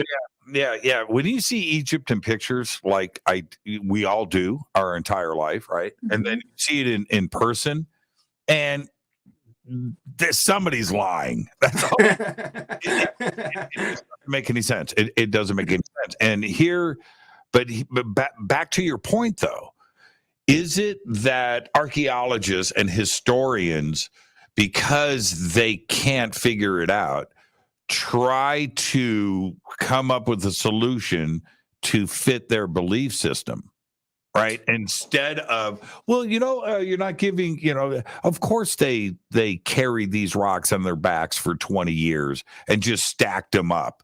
That's what they did. Everything else, it's kind of an accident. True north, it was level. Well, they did that with strings and water, and they're trying to come up with these solutions just to fit their box instead of trying to consider something else. Because when you see it in person, that what they've been trying to push down our throats just simply doesn't fit. It doesn't work. What I find is really useful too is what's been great with social media, for all this horrible stuff, is it's made other people more accessible. And I've talked to a lot of archaeologists and geologists, and they're way more open-minded than you ever think, because just like politics, just like social stuff, we all tend to draw these sort of circles around ourselves and to live in these bubbles. And the more you can get outside of that, and you won't always agree with everything that everybody's going to say. And through the geologists and archaeologists that that come onto your show, that they don't have the same theories all the time. But the more you can listen, and you're a fan of a student of history. I've been listening to you talk about, you've been taking these history courses and how it's opened up your mind and it's giving you a deeper knowledge of stuff. I think in our field, we could do the same by sort of lowering our defenses and comparing notes to these archaeologists who we think are on the opposite side of us. They think we're on the opposite side of them, but the truth is, when you actually start talking, you'll find there's much more in common than there are these divisions. Even some of their fringier ideas, I've heard a lot of archaeologists not poo-poo away immediately. I even heard one recently talking about, I can never say the name right, Gunam Pandang. Gadam Padang. Even speculating that the time period in which that some of the carbon dating came up in there was very old, would have put hunter-gatherers into that time period. Even him saying, as a real archaeologist, it's not impossible that hunter-gatherers could have made this. It's not impossible. And he was pointing out, like, Göbekli Tepe was made by the beginnings of a combination of hunter-gatherers and stationary, the beginning of all of this stuff, right? So I don't think that we're that far apart from the archaeologists. I think in our field, we tend to hear from sort of the worst examples, right? Because it's the easiest thing to point out, and it creates these divisions. So I think the more we can kind of listen to each other, the more great information we'll get, and fantastic ideas that are provable, which is great too. I've given you your next comic. Taki, when are we going to do a Göbekli Tepe Mel Gibson comic? Oh, let's omit the Mel Gibson part. We'll do the Göbekli Tepe, and we'll do it tomorrow. Well, that's an interesting thing. Was I found there's an archaeologist that I've gotten to know on Twitter who worked at Göbekli Tepe, and he knew Klaus Schmidt. And I asked him questions, and this is when I was doing the Victories, which was a conspiracy-minded, superhero, crazy fiction stuff, right? And he didn't push me away at all. Instead, he sent me PDFs full of information. A lot of these archaeologists are just a lot more willing to share and just be open about stuff than we think. And he was all in for my imagination running wild with Göbekli Tepe and stuff. And over the years, I've gotten to know him a bit, and doing a story about Göbekli Tepe, I think is in the future at some point. What do you? Let me ask you this, Taki. First off, when you hear about something like Göbekli Tepe, and you find out that it's 7,000 years older than Giza, right? And that, do you take what you're hearing? Shows like this and stuff. Do you just go down the rabbit hole? Do you jump on the net? Do you grab books? And do you start doing the research yourself? Mike and I talk about this Göbekli Tepe quite often, maybe unhealthy amounts. And, we want to visit there. Definitely.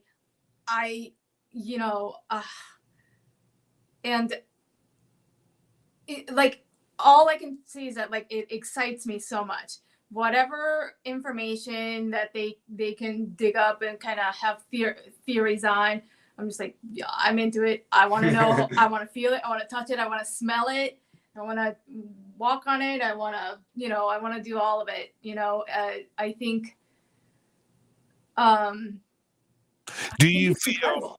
Well, a follow-up question. Do you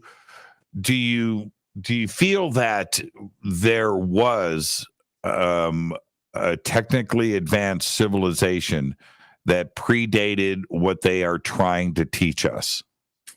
Yeah, I think that's so possible. Things just disappear. They deteriorate. And, so who knows what kind of technology that was around that, that just kind of turned to dust, turned into sand, and we won't know anything at all. There's so to your point. I forget the TV series or the name of the series. It was on Discovery or something about us in the future, right? If we stopped existing, how quickly would our deteriorate? Do you remember what that was called? I think it was After People. Yeah. After People. Mm-hmm. And I thought that was a really good point. Manhattan, as crazy as it is, would not be here in 1,000 years, right? Yeah. It would just crumble and turn to nothing. And then 1,000,000 years from now, it would be under, 1,000 feet of dirt. We wouldn't know that it ever existed unless you dug. Yeah. Well, what's interesting too is again, both in like our field and in quote mainstream archaeology, the times just keep getting pushed back further and further and further. Mm-hmm. You know, those footsteps that were found in somewhere in the Southwest recently are showing that like we had people here 25,000 years ago or something. And we all remember those stories about there was a woman who was digging and found some pre-Clovis. She was an archaeologist, found some pre-Clovis evidence, and she lost her whole career over it, right? And that was only like a 13,000 year mark or something. I forget that whole story. But now we're pushing it back even further and further. We're also finding that even the Neanderthals were smarter than we gave them credit for, more organized than we ever gave them credit for. There was recently a finding of Neanderthals using fire to cook meat, which is a new idea. Yeah. So if you think about us, like as modern humans, for as long as we've been around as modern humans, we had the same brain capacity, the same capacity to think. And once you're a hunter-gatherer, like that's not a simple thing to do. You're talking about abstract ideas that you have to place together to predict where the animals were, where they're going to go, how to cook them. Like that's a high level work of together with other people. Yeah. So to go from there to say, well, but they couldn't use boats. Yeah, exactly. There was this news story. I did it on the news. I'm stuttering because I was so blown away. This is what's today? Tuesday. I think I did it Thursday of last week. They found in the south of France in a cave bows and arrows that were 54,000 years old. Now, stop and wrap your head around that. Bows and arrows, 54,000 years old. The earliest evidence of bows and arrow use in Europe was 12,000 years ago. So suddenly we pushed it back over, 42,000 years added on. 42,000 years, man. Yeah. You know, now wait a minute here. What does that suggest to you? I mean, I do think that there were earlier civilizations. I don't think they were necessarily globe trotting, but like they would have been the equivalent of, sort of where Egypt was its height, where China was at its height, in the ancient times. That there was traveling, that there was knowledge. We already know that ancients traveled much further than we kind of think about these days. I don't think that there was necessary. I think if there was a globe traveling thing, it would show up in the DNA. Again, we can kind of test people and see how far back we go and where we come from. 54,000 years? I don't know. Well, how long does DNA last? Like because you can't get it out of fossilized stuff, right? Haven't you read Mice Templar? Have you even read? But think about that though. Well, the bow and arrows. What were they? What was it made out of, and how did it survive for that long? In a cave, hermetically sealed on Funkin' Wagnall's porch. But see, the thing is this though, Jurassic Park. Yeah. Right. DNA surviving in the blood of what was that? Like a gnat. It was an amber. It was an amber, and it was like a gnat, right? Yeah. Mm-hmm. Yeah. So maybe I'm wrong about that. Maybe I don't know if you can pull DNA after a certain time period. So no, I think they're growing. I think that we're about to have woolly mammoths. I think those are, and I think we have some saber-tooth action coming up. I'm not playing around about this. There was a press release that came out a couple of weeks ago in China where they have extracted DNA from a woolly mammoth, and they are going to birth them in modern elephants. Yeah, I heard about that. Yeah.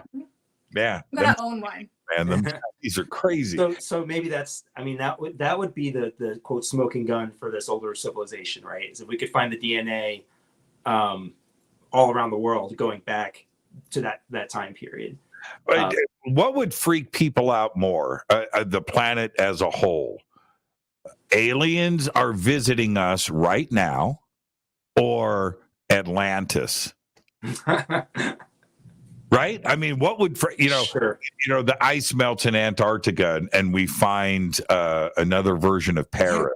Weirdly, I think that the bad news would be Atlantis, because people just tend to find a way to create divisions, and I think that would be a huge divider. Whereas if there was some sort of alien presence or something, there's a little bit more of a, hey guys, it's us in this together. Whether it was for better or worse, or for neither, there would be a sort of a sense of like, we are one people. There's always going to be somebody who's like, oh wait, we were the chosen ones because we're Atlanteans and blah blah blah blah. Right? No, we would do the Atlantean DNA test. Yeah. 23andMe. You're Atlantean. I think you're right, though. I think that would really freak some people's minds out, that we weren't, 100,000 years old, Homo sapien, that, that 500 million years ago, there was a whole nother thing here. Well, I'm surprised people aren't more freaked out that we just know that there were other humans, other branches of humans that just didn't make it. Like, they were technically non-humans because they were, like these other branches, and I don't have the vocabulary for it, but anthropologists are always talking about how there were like, these smaller people or the larger guys and all this kind of stuff.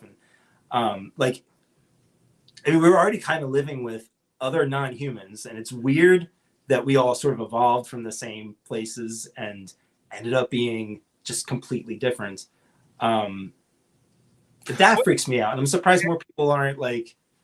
Well, it does. No, it is such a crazy thing to consider that Neanderthal, Denisovan, right? Yeah.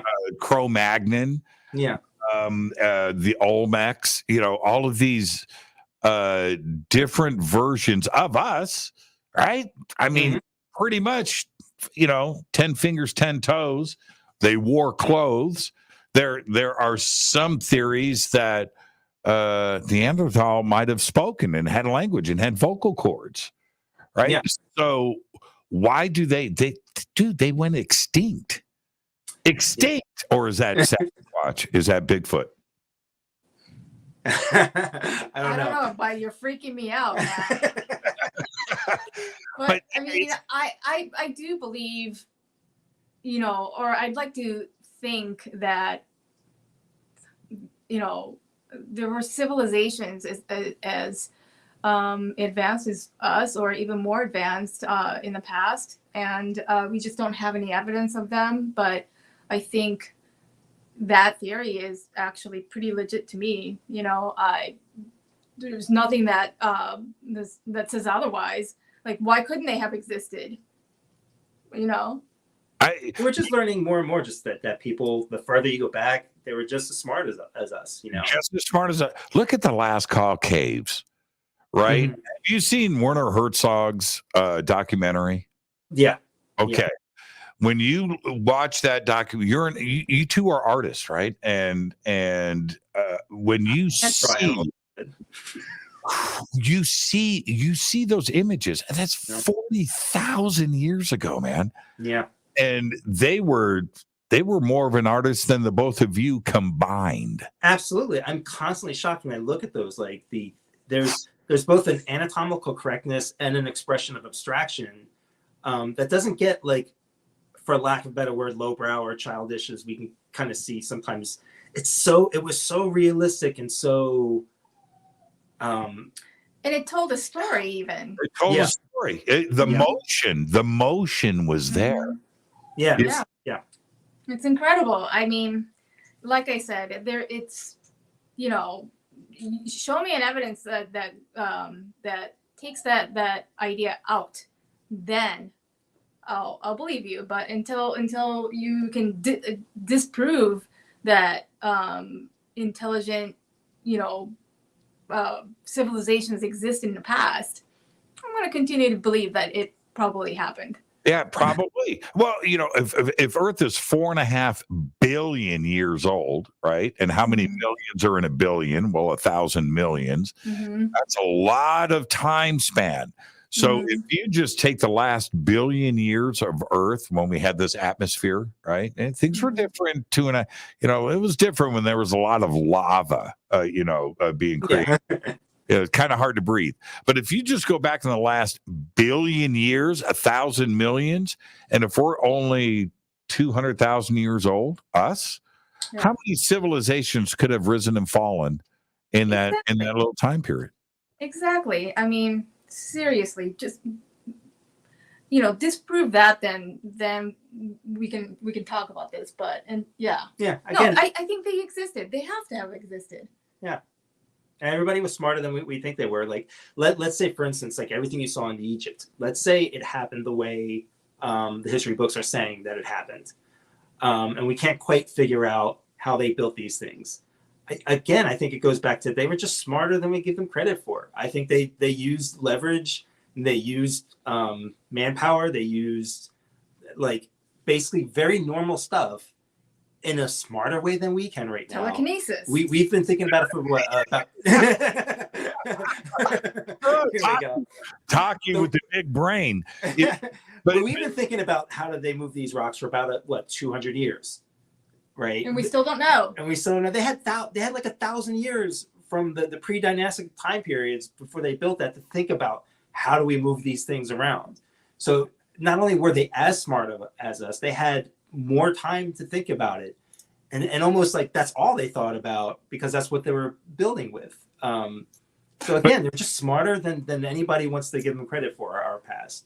Your point, though, is so well taken in that if let's just go with the dogma that we have been told, right? Let's just go right there that at 3000 BC, right? 3000 BC, that Stone Age man came crawling out of the desert, and the next day knew geometry, engineering, astronomy, right? Social skills, agriculture, organization, religion. They had it one day to the next. Suddenly, we had an upright civilization. But that's what's really interesting is we're now learning. We're starting to find those little gaps in time that we're missing. Like even when Göbekli Tepe first came around, it was like they came out of nowhere, right? And now they're starting to find stuff older than Göbekli Tepe. They're finding pre-pottery stuff in that area. These are the same people, so it didn't it didn't just happen overnight. There are these stepping stones that led to it, but all those pieces are missing, and these are the stuff that we're all fighting about, which is really interesting because I know it's hard to wait, but as more information comes out, and if we can get more money into these fields so they can do more excavations and to do them faster, there's places that are sitting around that everybody who has the craziest fringe ideas and everybody using the very mainstream ideas, they all want to get to. But there's no money for it. You still need money to get stuff done. Mm-hmm. So all those questions of well, how did they go from hunter-gatherers in the deserts to figuring out the geometry of this building? I think the answers are out there. They're just buried under the sand, and we just need to get out there and find them. Well, don't you feel that the mythology, the folklore of just about every culture, whether it's Asia, Mesoamerica, Central South America, Australia, certainly Northern, Eastern, Western Europe, all have the same stories in the Middle East of, hey, man, they came from the heavens and they were teaching us way before everything. Everybody's got the same story, right? And maybe there is actually something to this.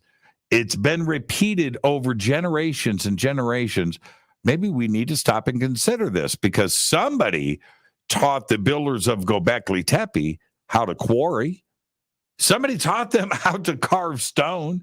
Somebody taught them 3D relief imagery, right? Not carved into stone, but carved of stone. Yeah. That's a crazy concept. I'm boring with that stuff. I think they just figured it out. They had a lot of time. When we look at the time scale of Göbekli Tepe, right? And we look at how long just that area was maintained from the time before they were building it, and these little tiny findings that we're finding now. there's thousands of years. They had time to figure out chipping away at the blocks and stuff. Some of my doubts with that, also because I'm a fan. I'm also a fan of Joseph. You're a buzzkill. You're a buzzkill. But part of that, the reason for part of that is I agree with you on these stories being everywhere. And I think that there's very good chance it is because of some older civilizations or just the simple traveling that the ancients did. You know, they didn't have to have a worldwide thing. Right. They're all visiting each other. You're right. But there's also Joseph Campbell's ideas about how these are just like the shapes. They appeal to everybody. There's some sort of psychological bent to the way we perceive the universe and ourselves as people that's timeless. And these stories keep repeating themselves. And we're still reliving them today in our fiction. And it doesn't mean to say that there wasn't some sort of larger mystery that happened around that as well. But there are so many different ways to look at them. And I think it's a little bit of this and it's a little bit of that. Well, but here's the problem with your argument, though. Even though I agree with you, but I think it was the opposite. I think that they were taught. I don't think that they sat around for thousands of years thinking this stuff up and figuring it out, because that got you killed. You couldn't, right? You could not. The person that is sitting out there in the savannah contemplating Pythagoras, right? Or, complicated math or algebra or domesticating wheat got eaten. Mm-hmm. You weren't allowed to think like that. You had to defend. So you understand what I'm saying? So I like this argument, so I'm going to push back a little bit though. Okay, push. What happens at night? You get eaten. No, you're not out there hunting, right? No, you're in your domicile thinking and you're figuring things out. You're sleeping with one eye open with a spear. That's possible too. Yeah. Well, see, but yes. Now I'm going to push back on that. Okay, let's go. That was the chance. If we go with conventional thinking in anthropology and dealing with this, that the conventional thinking is nighttime was the scariest time. That's when the beast came out, right? And the predators came out. So surviving the night was more difficult than surviving the day. So that was the challenge. You had to make it through the night. That's where a lot of this mythology came from. When the sun rose, holy crap, we made it. Right? I think it depends on the culture that you're looking at. Because not everybody was afraid of the night. They understood the night. They knew to stay near the fires or in their domiciles and stuff, or even to use the night. We know about like hunter-gatherers right now that use the night and hunt at night.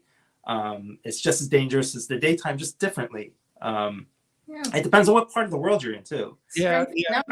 I still think that like these communities, these ancient communities, communicated with each other. Like I don't think they stood in one place. I don't want to sound like I'm totally not on board with these ideas. Like I just think it happens in a way that we don't understand yet. And it's kind of easy to connect dots and say, this is how it happened because it makes sense, or that narratively, as a storyteller, it feels right. There's so much to learn out there, and it's so exciting because we keep learning these new things, like finding these footprints, finding Neanderthals making tools, seeing apes right now using tools. They're technically in the Stone Age, according to anthropologists. Yeah, iPhones are right around the corner. But that's such a great point. And let's unpack that for a second, because if things aren't taught, I mean, it's just one layer of teaching. Because today, Michael, if you and if let's say that there's a new version of coronavirus, right? That kills all of the software engineers in the world, right? And all of the double E's, electronics engineers, right? They all die. And you and I survive, and we're on an island with all of the resources needed to do stuff. You and I aren't building an iPhone anytime soon. You and I are not building a computer or a car. How long would it take for society to get back to that point? And I would argue that it would be a lot longer than the last 100 years where we made all of these developments. Yeah. It may be thousands of years. Yeah. So how did we get to this point? We weren't thinking this stuff up. You and I, we know what an iPhone is. Mm-hmm. We've already got it in our head. Yeah. That doesn't mean we can build it. So, so that's, you understand what I'm saying? If we push back, but I think like, so you and I would be screwed on our own. But if you have a community of people, right, a small enough community of people that can support each other, and somebody knows how to do this and somebody else knows how to do that, those pockets can survive. Strength in numbers, like I said. Yeah. Well, we might be able to do bows and arrows. Okay, we could probably pull. Like, I wouldn't know how to hunt. I wouldn't know what parts of the animals to eat. You know, We're both screwed. We're all three of us are We have screwed. no usable skills. Yeah. We'd be part of Darwin's evolution. I can tell you stories, and Michael can draw them, but that's as far as we our contribution to the society goes. But let me meet you halfway in the middle of like kind of what we're talking about. Like, we don't need sort of a world traveling ancient civilization that taught everybody everything, when you can have people who are traveling from India by boat along the shorelines, and they're getting into China and they're getting into Africa and they're learning stuff from each other. They're the ones teaching each other just as well as like that could be the ancient civilization. Is just this sort of like a mushroom, the way that mushrooms connect through these like very long lines of roots. Mm-hmm. And that was humanity reaching out to each other. Like, and maybe what we're talking about when we're talking about these larger concepts is it's more of a metaphor for the way that we all taught each other, you know, from China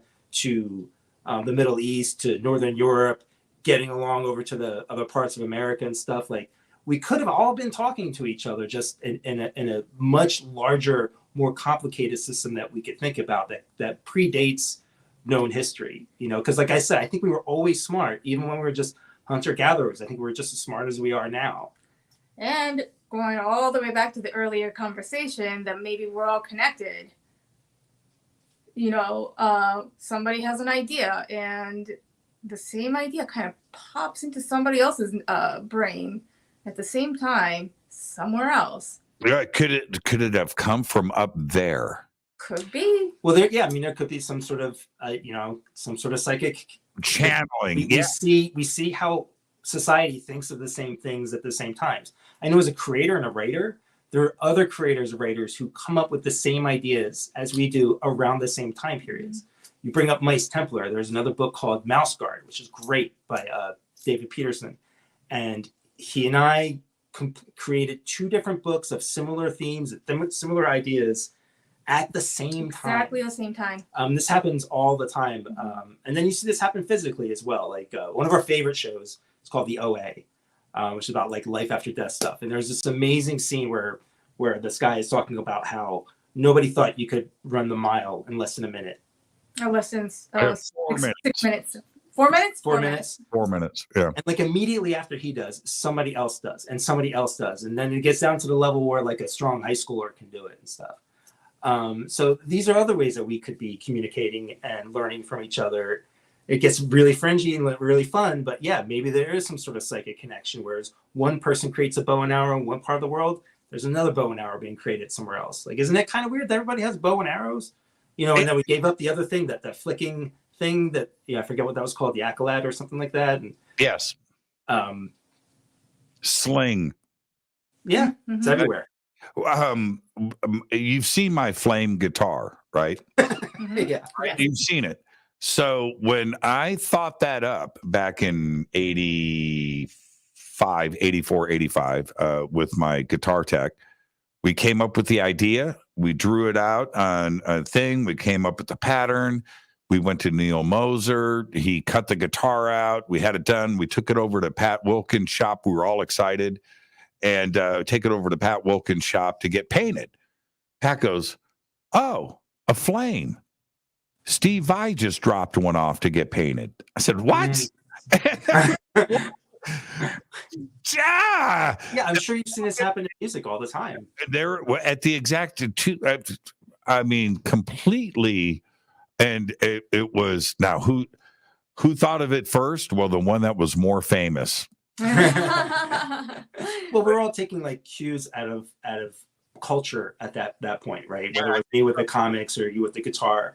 But the ancients could have been taking cues off of nature, signs from the sky, all of these disasters that show up in all of our stories could be teaching lessons that we can't really connect to. There's some subconscious thing that goes floods, boats, floods, stronger buildings, winds, stronger building. I don't know. I'm making stuff off the top of my head. But like, we're commonly thinking the same things on the opposite sides of the universe or the planet.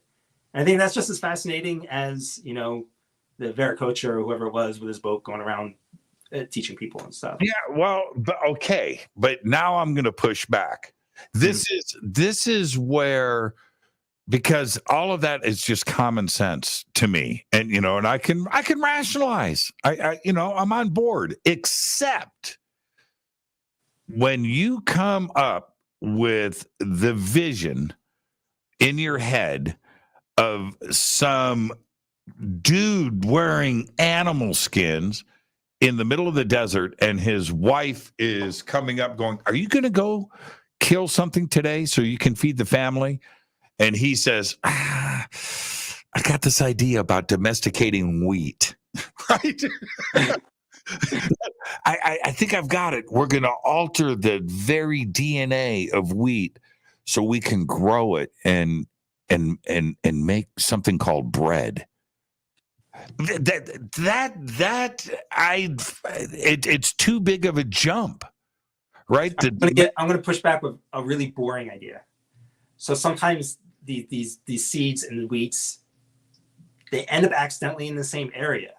People will figure out over time to mix this with that. Like, it doesn't need to be a grand revelation or like a moment of like clarity as much as an accident. The same way we learn what not to eat.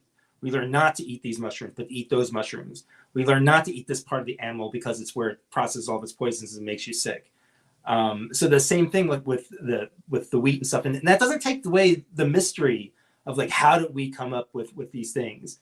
It enriches it, I think. And I think those ideas also of like sort of universal teachers and stuff, I think those also feed into that, because that's a psychological need that we have. Like, and I mean it in a positive way. Like, it feeds our minds and our souls to feel like, well, it wasn't just an accident that came together. Like, the people who actually put those together, they also needed to have that heavier spiritual feeling for it, which is why you venerate like wheat and alcohol and foods throughout different cultures and stuff, because it is special and it does feel like a revelation. And what's to say that there's a difference between a spiritual revelation and a very practical one if the end result is the same thing? You have this miracle bread or alcohol. I would.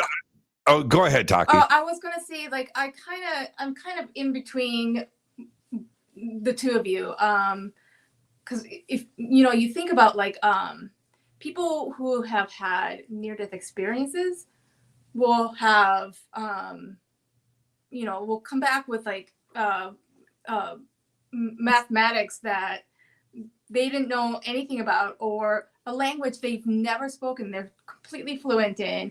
All of these things, like just really strange things, or like we now know that like ancient Egypt would they will take certain people and induce near-death experiences in order to like gain knowledge, so that these people have like knowledge that like they could like otherwise couldn't have known.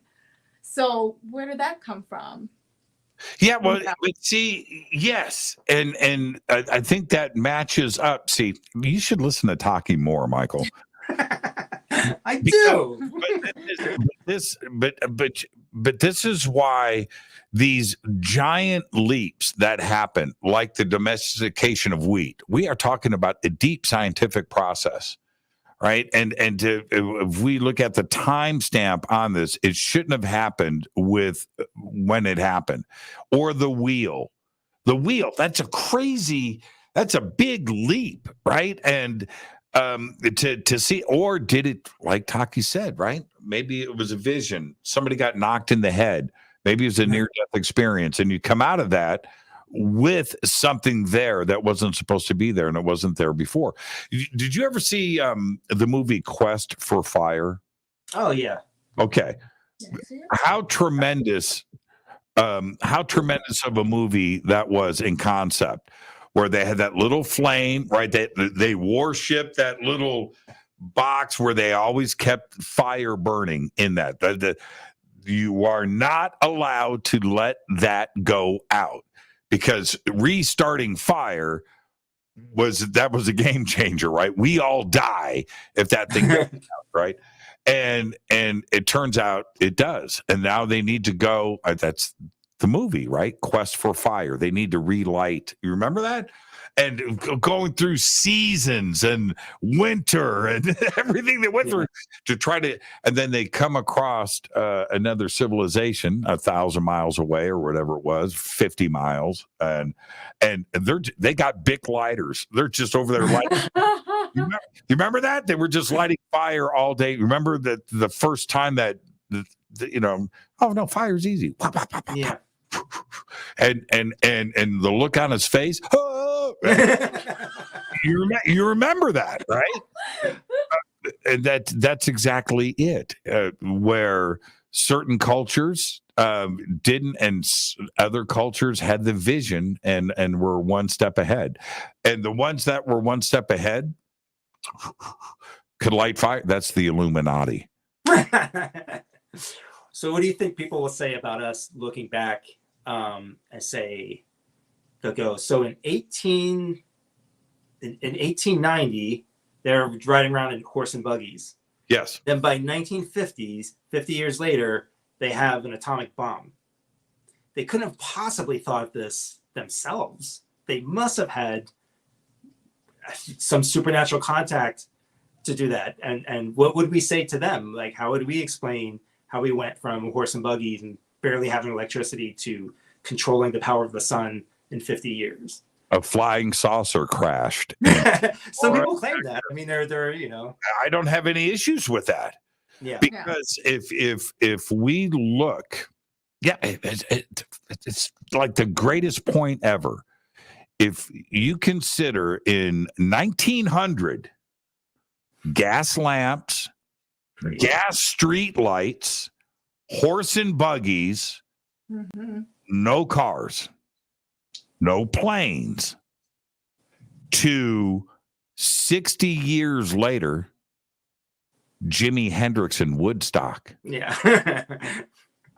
69 years later, we're on the moon. Yeah. 69 years, Michael. Yeah. 69. That's a historical fact. It's crazy. It's nuts. So what do we do? How do we actually unpack those kind of technical leaps that were literally leapfrogging each other to go from the Wright brothers in 1903, Henry Ford 1904, right? Okay, this is going, and then suddenly jet aircraft and atomic bombs 40 years later in World War II. Yeah. What? I guess that's sort of my point about, like, some of the earlier stuff with bread and beer and what we can eat and what we can't eat. I think those people in the past, if you set them down, like if we did some time traveling stuff, right? We set them down with like modern stuff, they'd figure it out just as quick. Because like as soon as you don't have clothes on and you're out there running around naked in nature, like you have to figure stuff out really, really quick.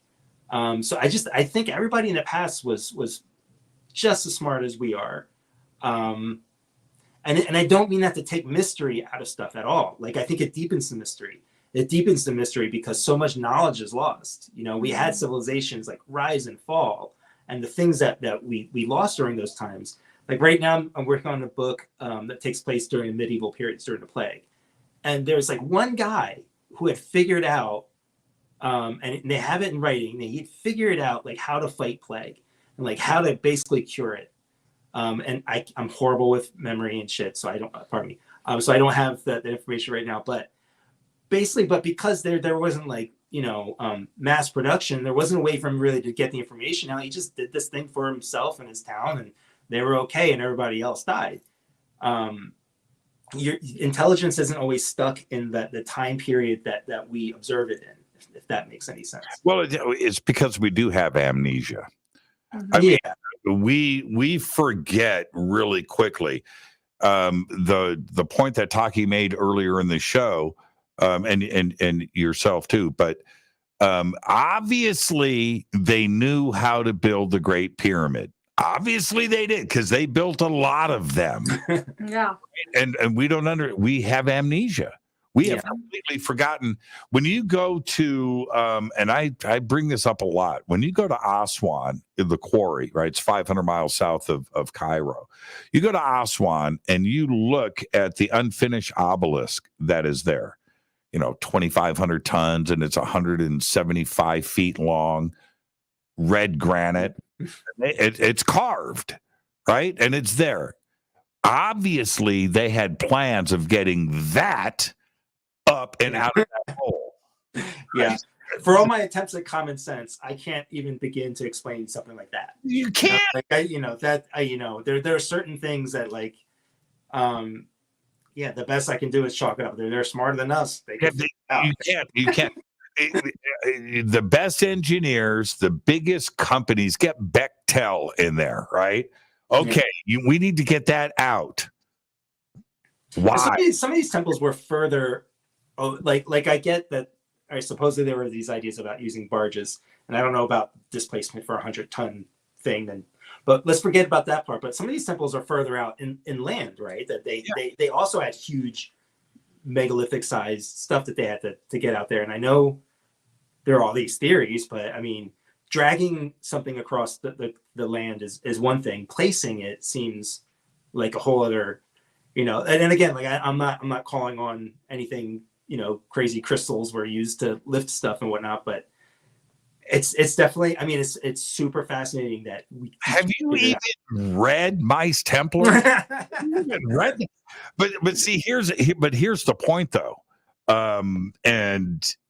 When you go to some place like, Giza's right on the Nile, right? Edfu's right on the Nile. Kamambo's right on the Nile. Karnak's right on the Nile. Luxor's right on the Nile. So you can kind of understand river transportation and like you said, displacement, okay, whatever. But at least it's on the Nile. But when you drive to Abydos, you drive to Dashur. How far inland are those places? Man, I'm telling you, you fall asleep on the bus. It's that far. Wow. Right. Okay. Yeah. All right. You're driving. I mean, you are driving. And and these temples, when you roll up on these spots in the middle of we're talking about the Sahara, man, sand dunes, right? I can't to wrap your head around, and I'm trying to find the words for it. You look around and you see nothing but sand, right? It's nothing but, and you're at this majestic, ginormous, beautiful, magnificent, aesthetically correct spot. How did this happen? I mean, here. Yeah. I mean, it's nuts. And there's not just one. There are hundreds of them. Yeah. Hundreds. They're everywhere. Yeah, I have no smart ass answer for that. It's crazy. It's like you're waiting for Peter O'Toole to come up on a camel. I mean, you're that far out in the middle of nowhere. Some of the other sites that are right on the Nile, okay. And that's here's the other point, though. Going back to what you just said, when we talk about displacement, okay, well, we can get our head around building a barge today. That's what we do, right? We're talking about 3000 BC. If we go with 5,000 years ago, if we go with the Egyptologist version of this, remember. The bent pyramid, the step pyramid, the Great Pyramid, Khufu, Khafre, Menkaure, Giza. All of that stuff was built at the same time, within 100 years of each other. That's it. All of those pyramids, all of these huge, massive sites, that was at the far end of the time scale. That wasn't at 2000, at year zero, 2,000 years ago. No, those were built first. Yeah. Right? Yeah. Do you understand what I'm saying? Sure. That's built first. Yeah. They didn't lead up to the technology and build the Great Pyramid 2,000 years later. Yeah. It gets smaller as time went by. It was first. Yeah. It's mind blowing, man. It's the gift that doesn't stop giving. The mystery of Egypt is just, it's insane. Yeah. I mean, why? That's the other thing. Why that big? Why that far out? And why that many? And literally, like, why? We can't figure out how they did it in the first place, but what we kind of theorize is insane. And to think that they've created so many of them, you're like, why? Yeah, we can't even build bridges. And so I read the other day, talk about another mind bender. I read this the other day. They have found the earliest evidence of riding horses. That's right. And I don't agree with the thing that I have a bad gut feeling that's just not right, because it was 5,000 years. 5,000 years. That doesn't seem like enough, right? Oh, no. We figured it out before that. I have no proof at all, but it seems like people would have figured out how to ride horses much earlier than that. Do you remember the horses in the Lascaux caves? Right? Mm-hmm. Are you telling me that 50,000 years ago they were painting them but not riding them? That those people back then go, hey man, they're smarter than we give them credit for, I think, and smart as us, they would have figured out that they could use these animals. And what was the evidence that they bone structure, the change in the anatomy in the crotches of humans. Yeah. But that'll be just those humans that they found, right? Right. Like, and how many of these humans that they studied, But isn't that a mind bender? Yeah. Is it something that just doesn't quite make sense that now the introduction of horses, because there were no horses in Egypt originally, right? I don't know. Right. Well, sure. Or, and you go to different places around the world. Horses weren't everywhere. Mm-hmm. Introduced, right? They're like basically the Asian plains, I think. I could be wrong. So, okay, well, hold on. There's this new thing, Michael. It's going to be huge. It's called Google. Yeah, I know. It's going to be full of lies.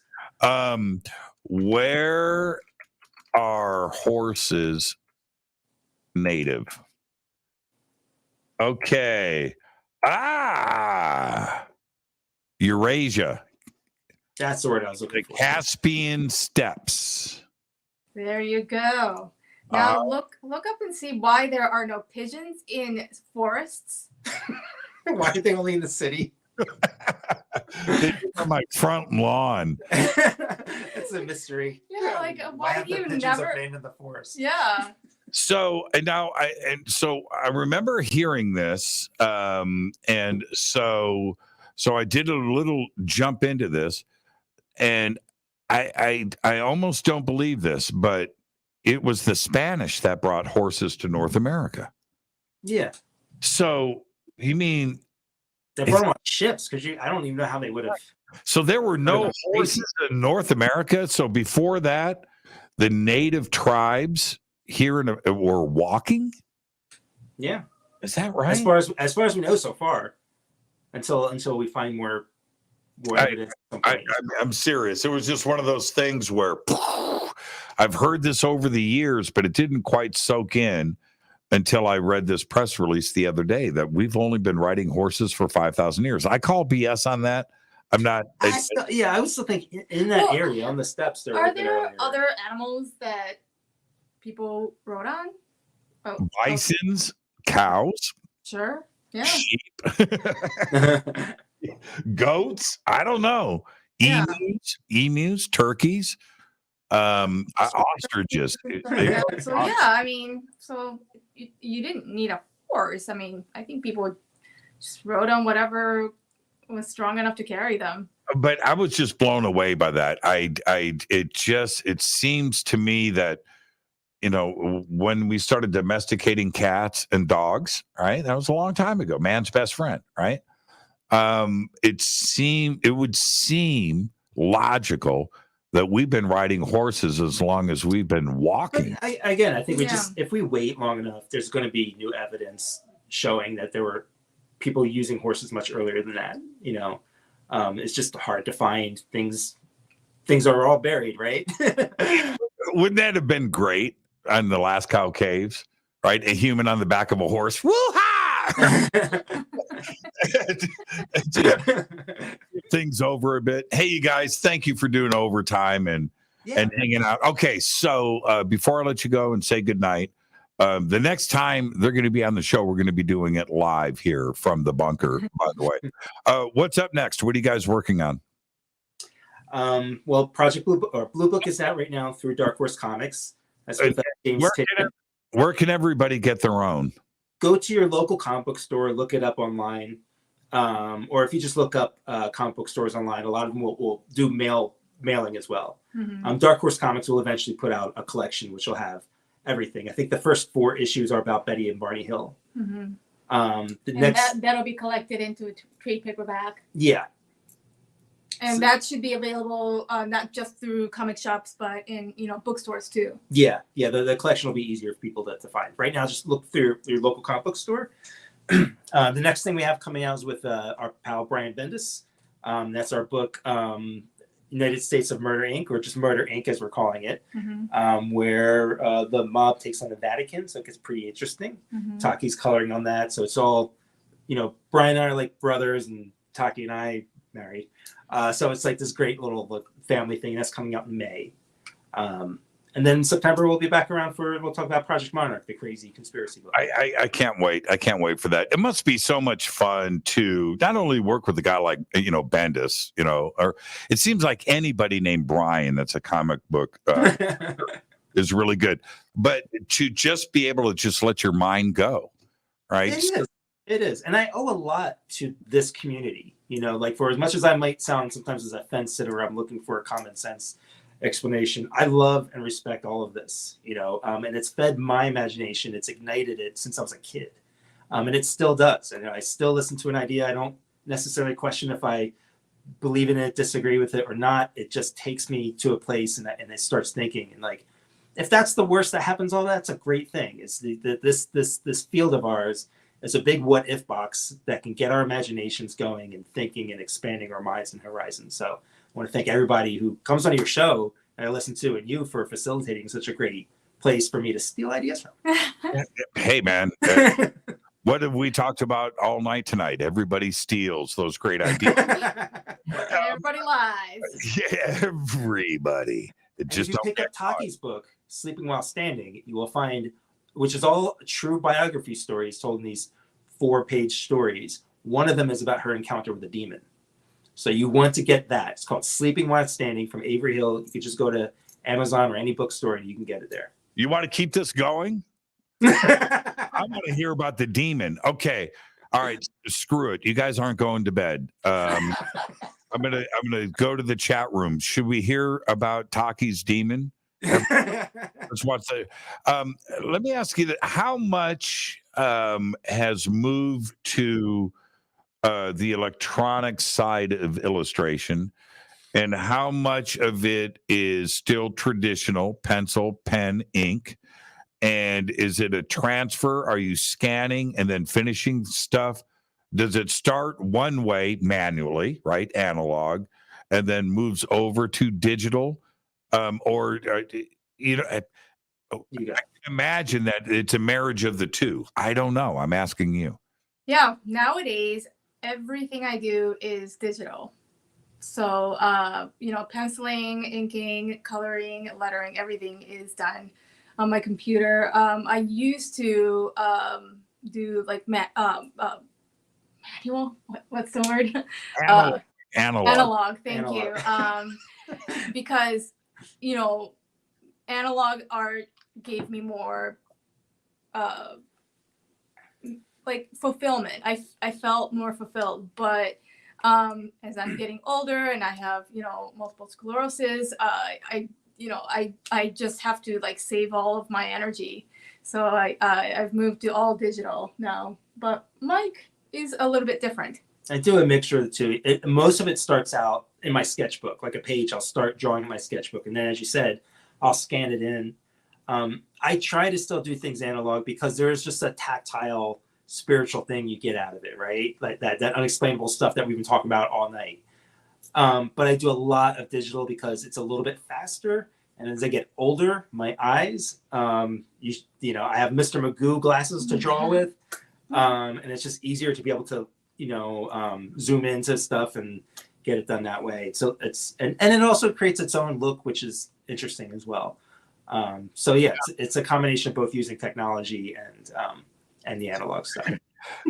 Now, Taki just mentioned MS, and we just can't let that just blow by us like that.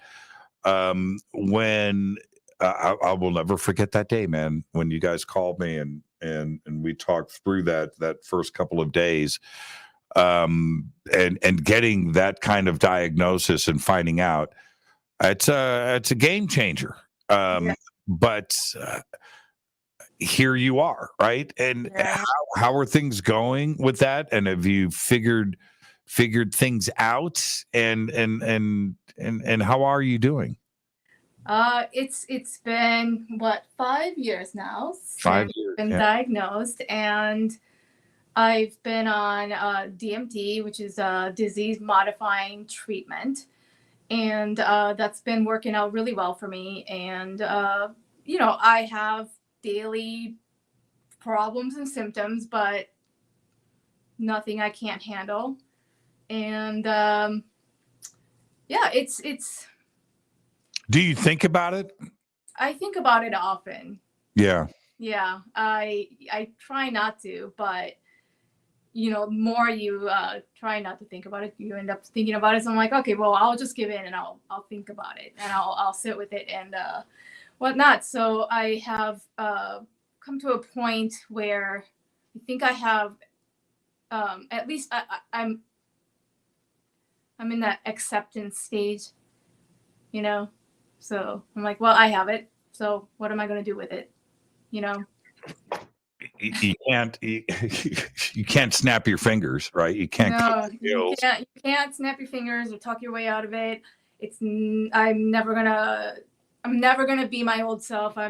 This disease is never going to be cured in my lifetime. So. Now, what about real quick, because we're going to get to the demons, or maybe the demons. I've asked you this before privately, but now we're discussing it on the air. It's just you and I, Taki. Mm-hmm. Your hands, you're an artist. Mm-hmm. So how was that affected?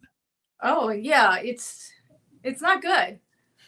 I've come to a place where I decided I'm gonna write more and kind of get away from drawing a little bit.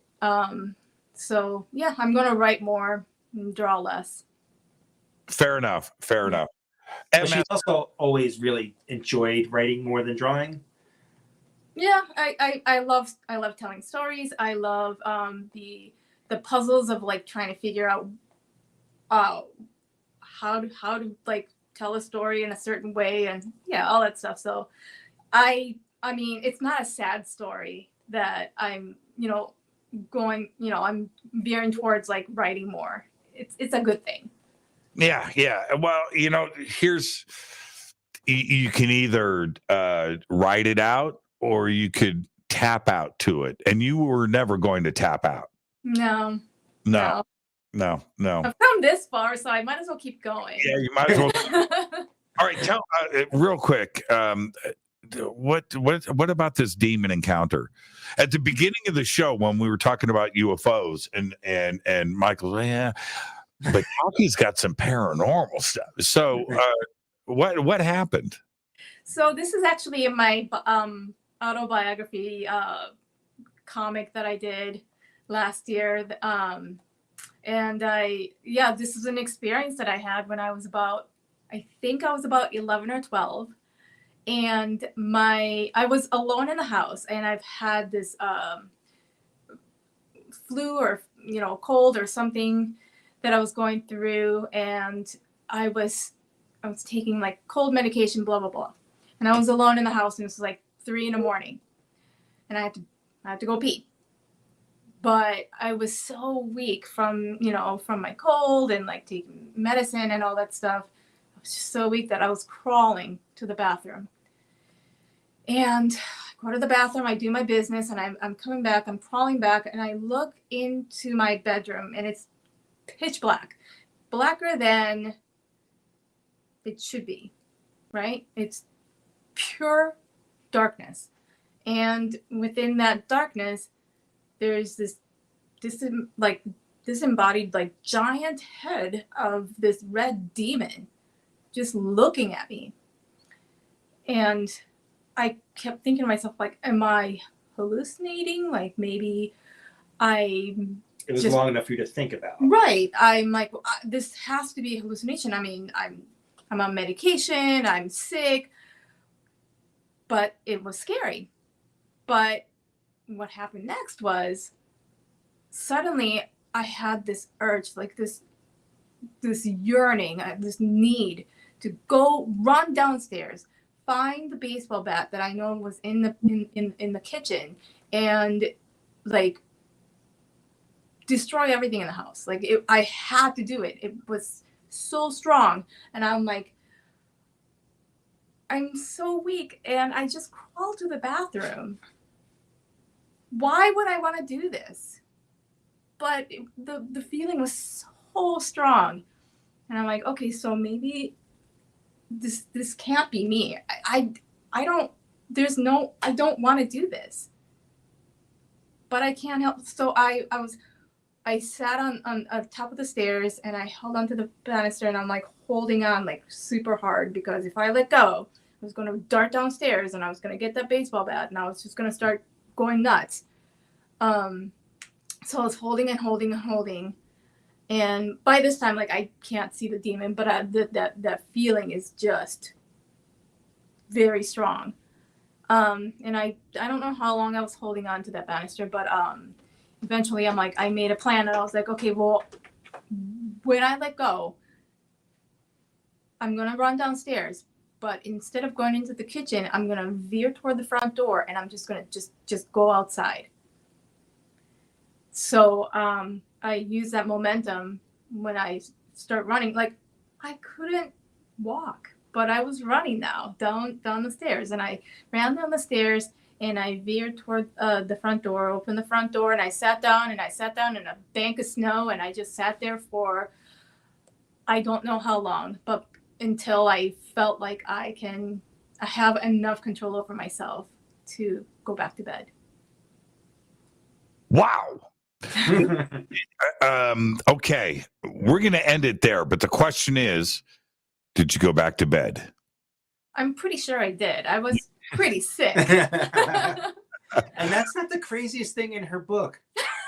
I'm telling you. Yeah. Sleeping while standing.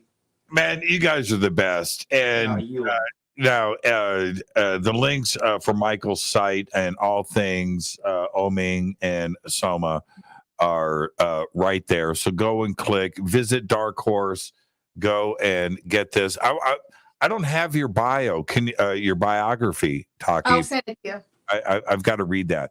So thank you so much, you guys. And like I said, the next time you're on Fade to Black, we're going to be doing it live from the bunker. Thank you so much. Thank you. Right, Thank you, everybody. Thanks, everybody. Best show ever. That's some serious overtime. Thank you guys for staying up late with us. All right. Thanks, man. I'll talk to you guys tomorrow. Thank you so much. All right, Thank you. man. Bye. Bye. Michael Oeming and Taki Soma. Absolutely incredible show tonight. no commercials, and we just went nearly a full 3 hours. Thank you so much. What a great show. And I want to remind everybody, tomorrow night, Stacy Lane Wilson is going to be with us. And director, author, researcher. Tomorrow night, we're going to be doing musicians and the paranormal and other stuff. Tomorrow night with Stacy Lane Wilson. Fade to Black is produced by Hilton J. Palm, Renee, Dennis, and Kevin. Webmaster is Drew the Geek. Music, Doug Aldrich. Intro, Spaceboy. SpaceboyMusic.com.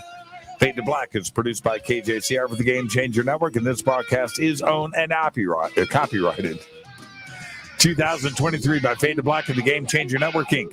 It cannot be rebroadcast, copied, or used anywhere in the known universe without written permission from Fade to Black and the Game Changer Network. I'm your host, Jimmy Church. Tomorrow night, Stacy Lane Wilson. Until then, be safe. Go Beckley Tepe.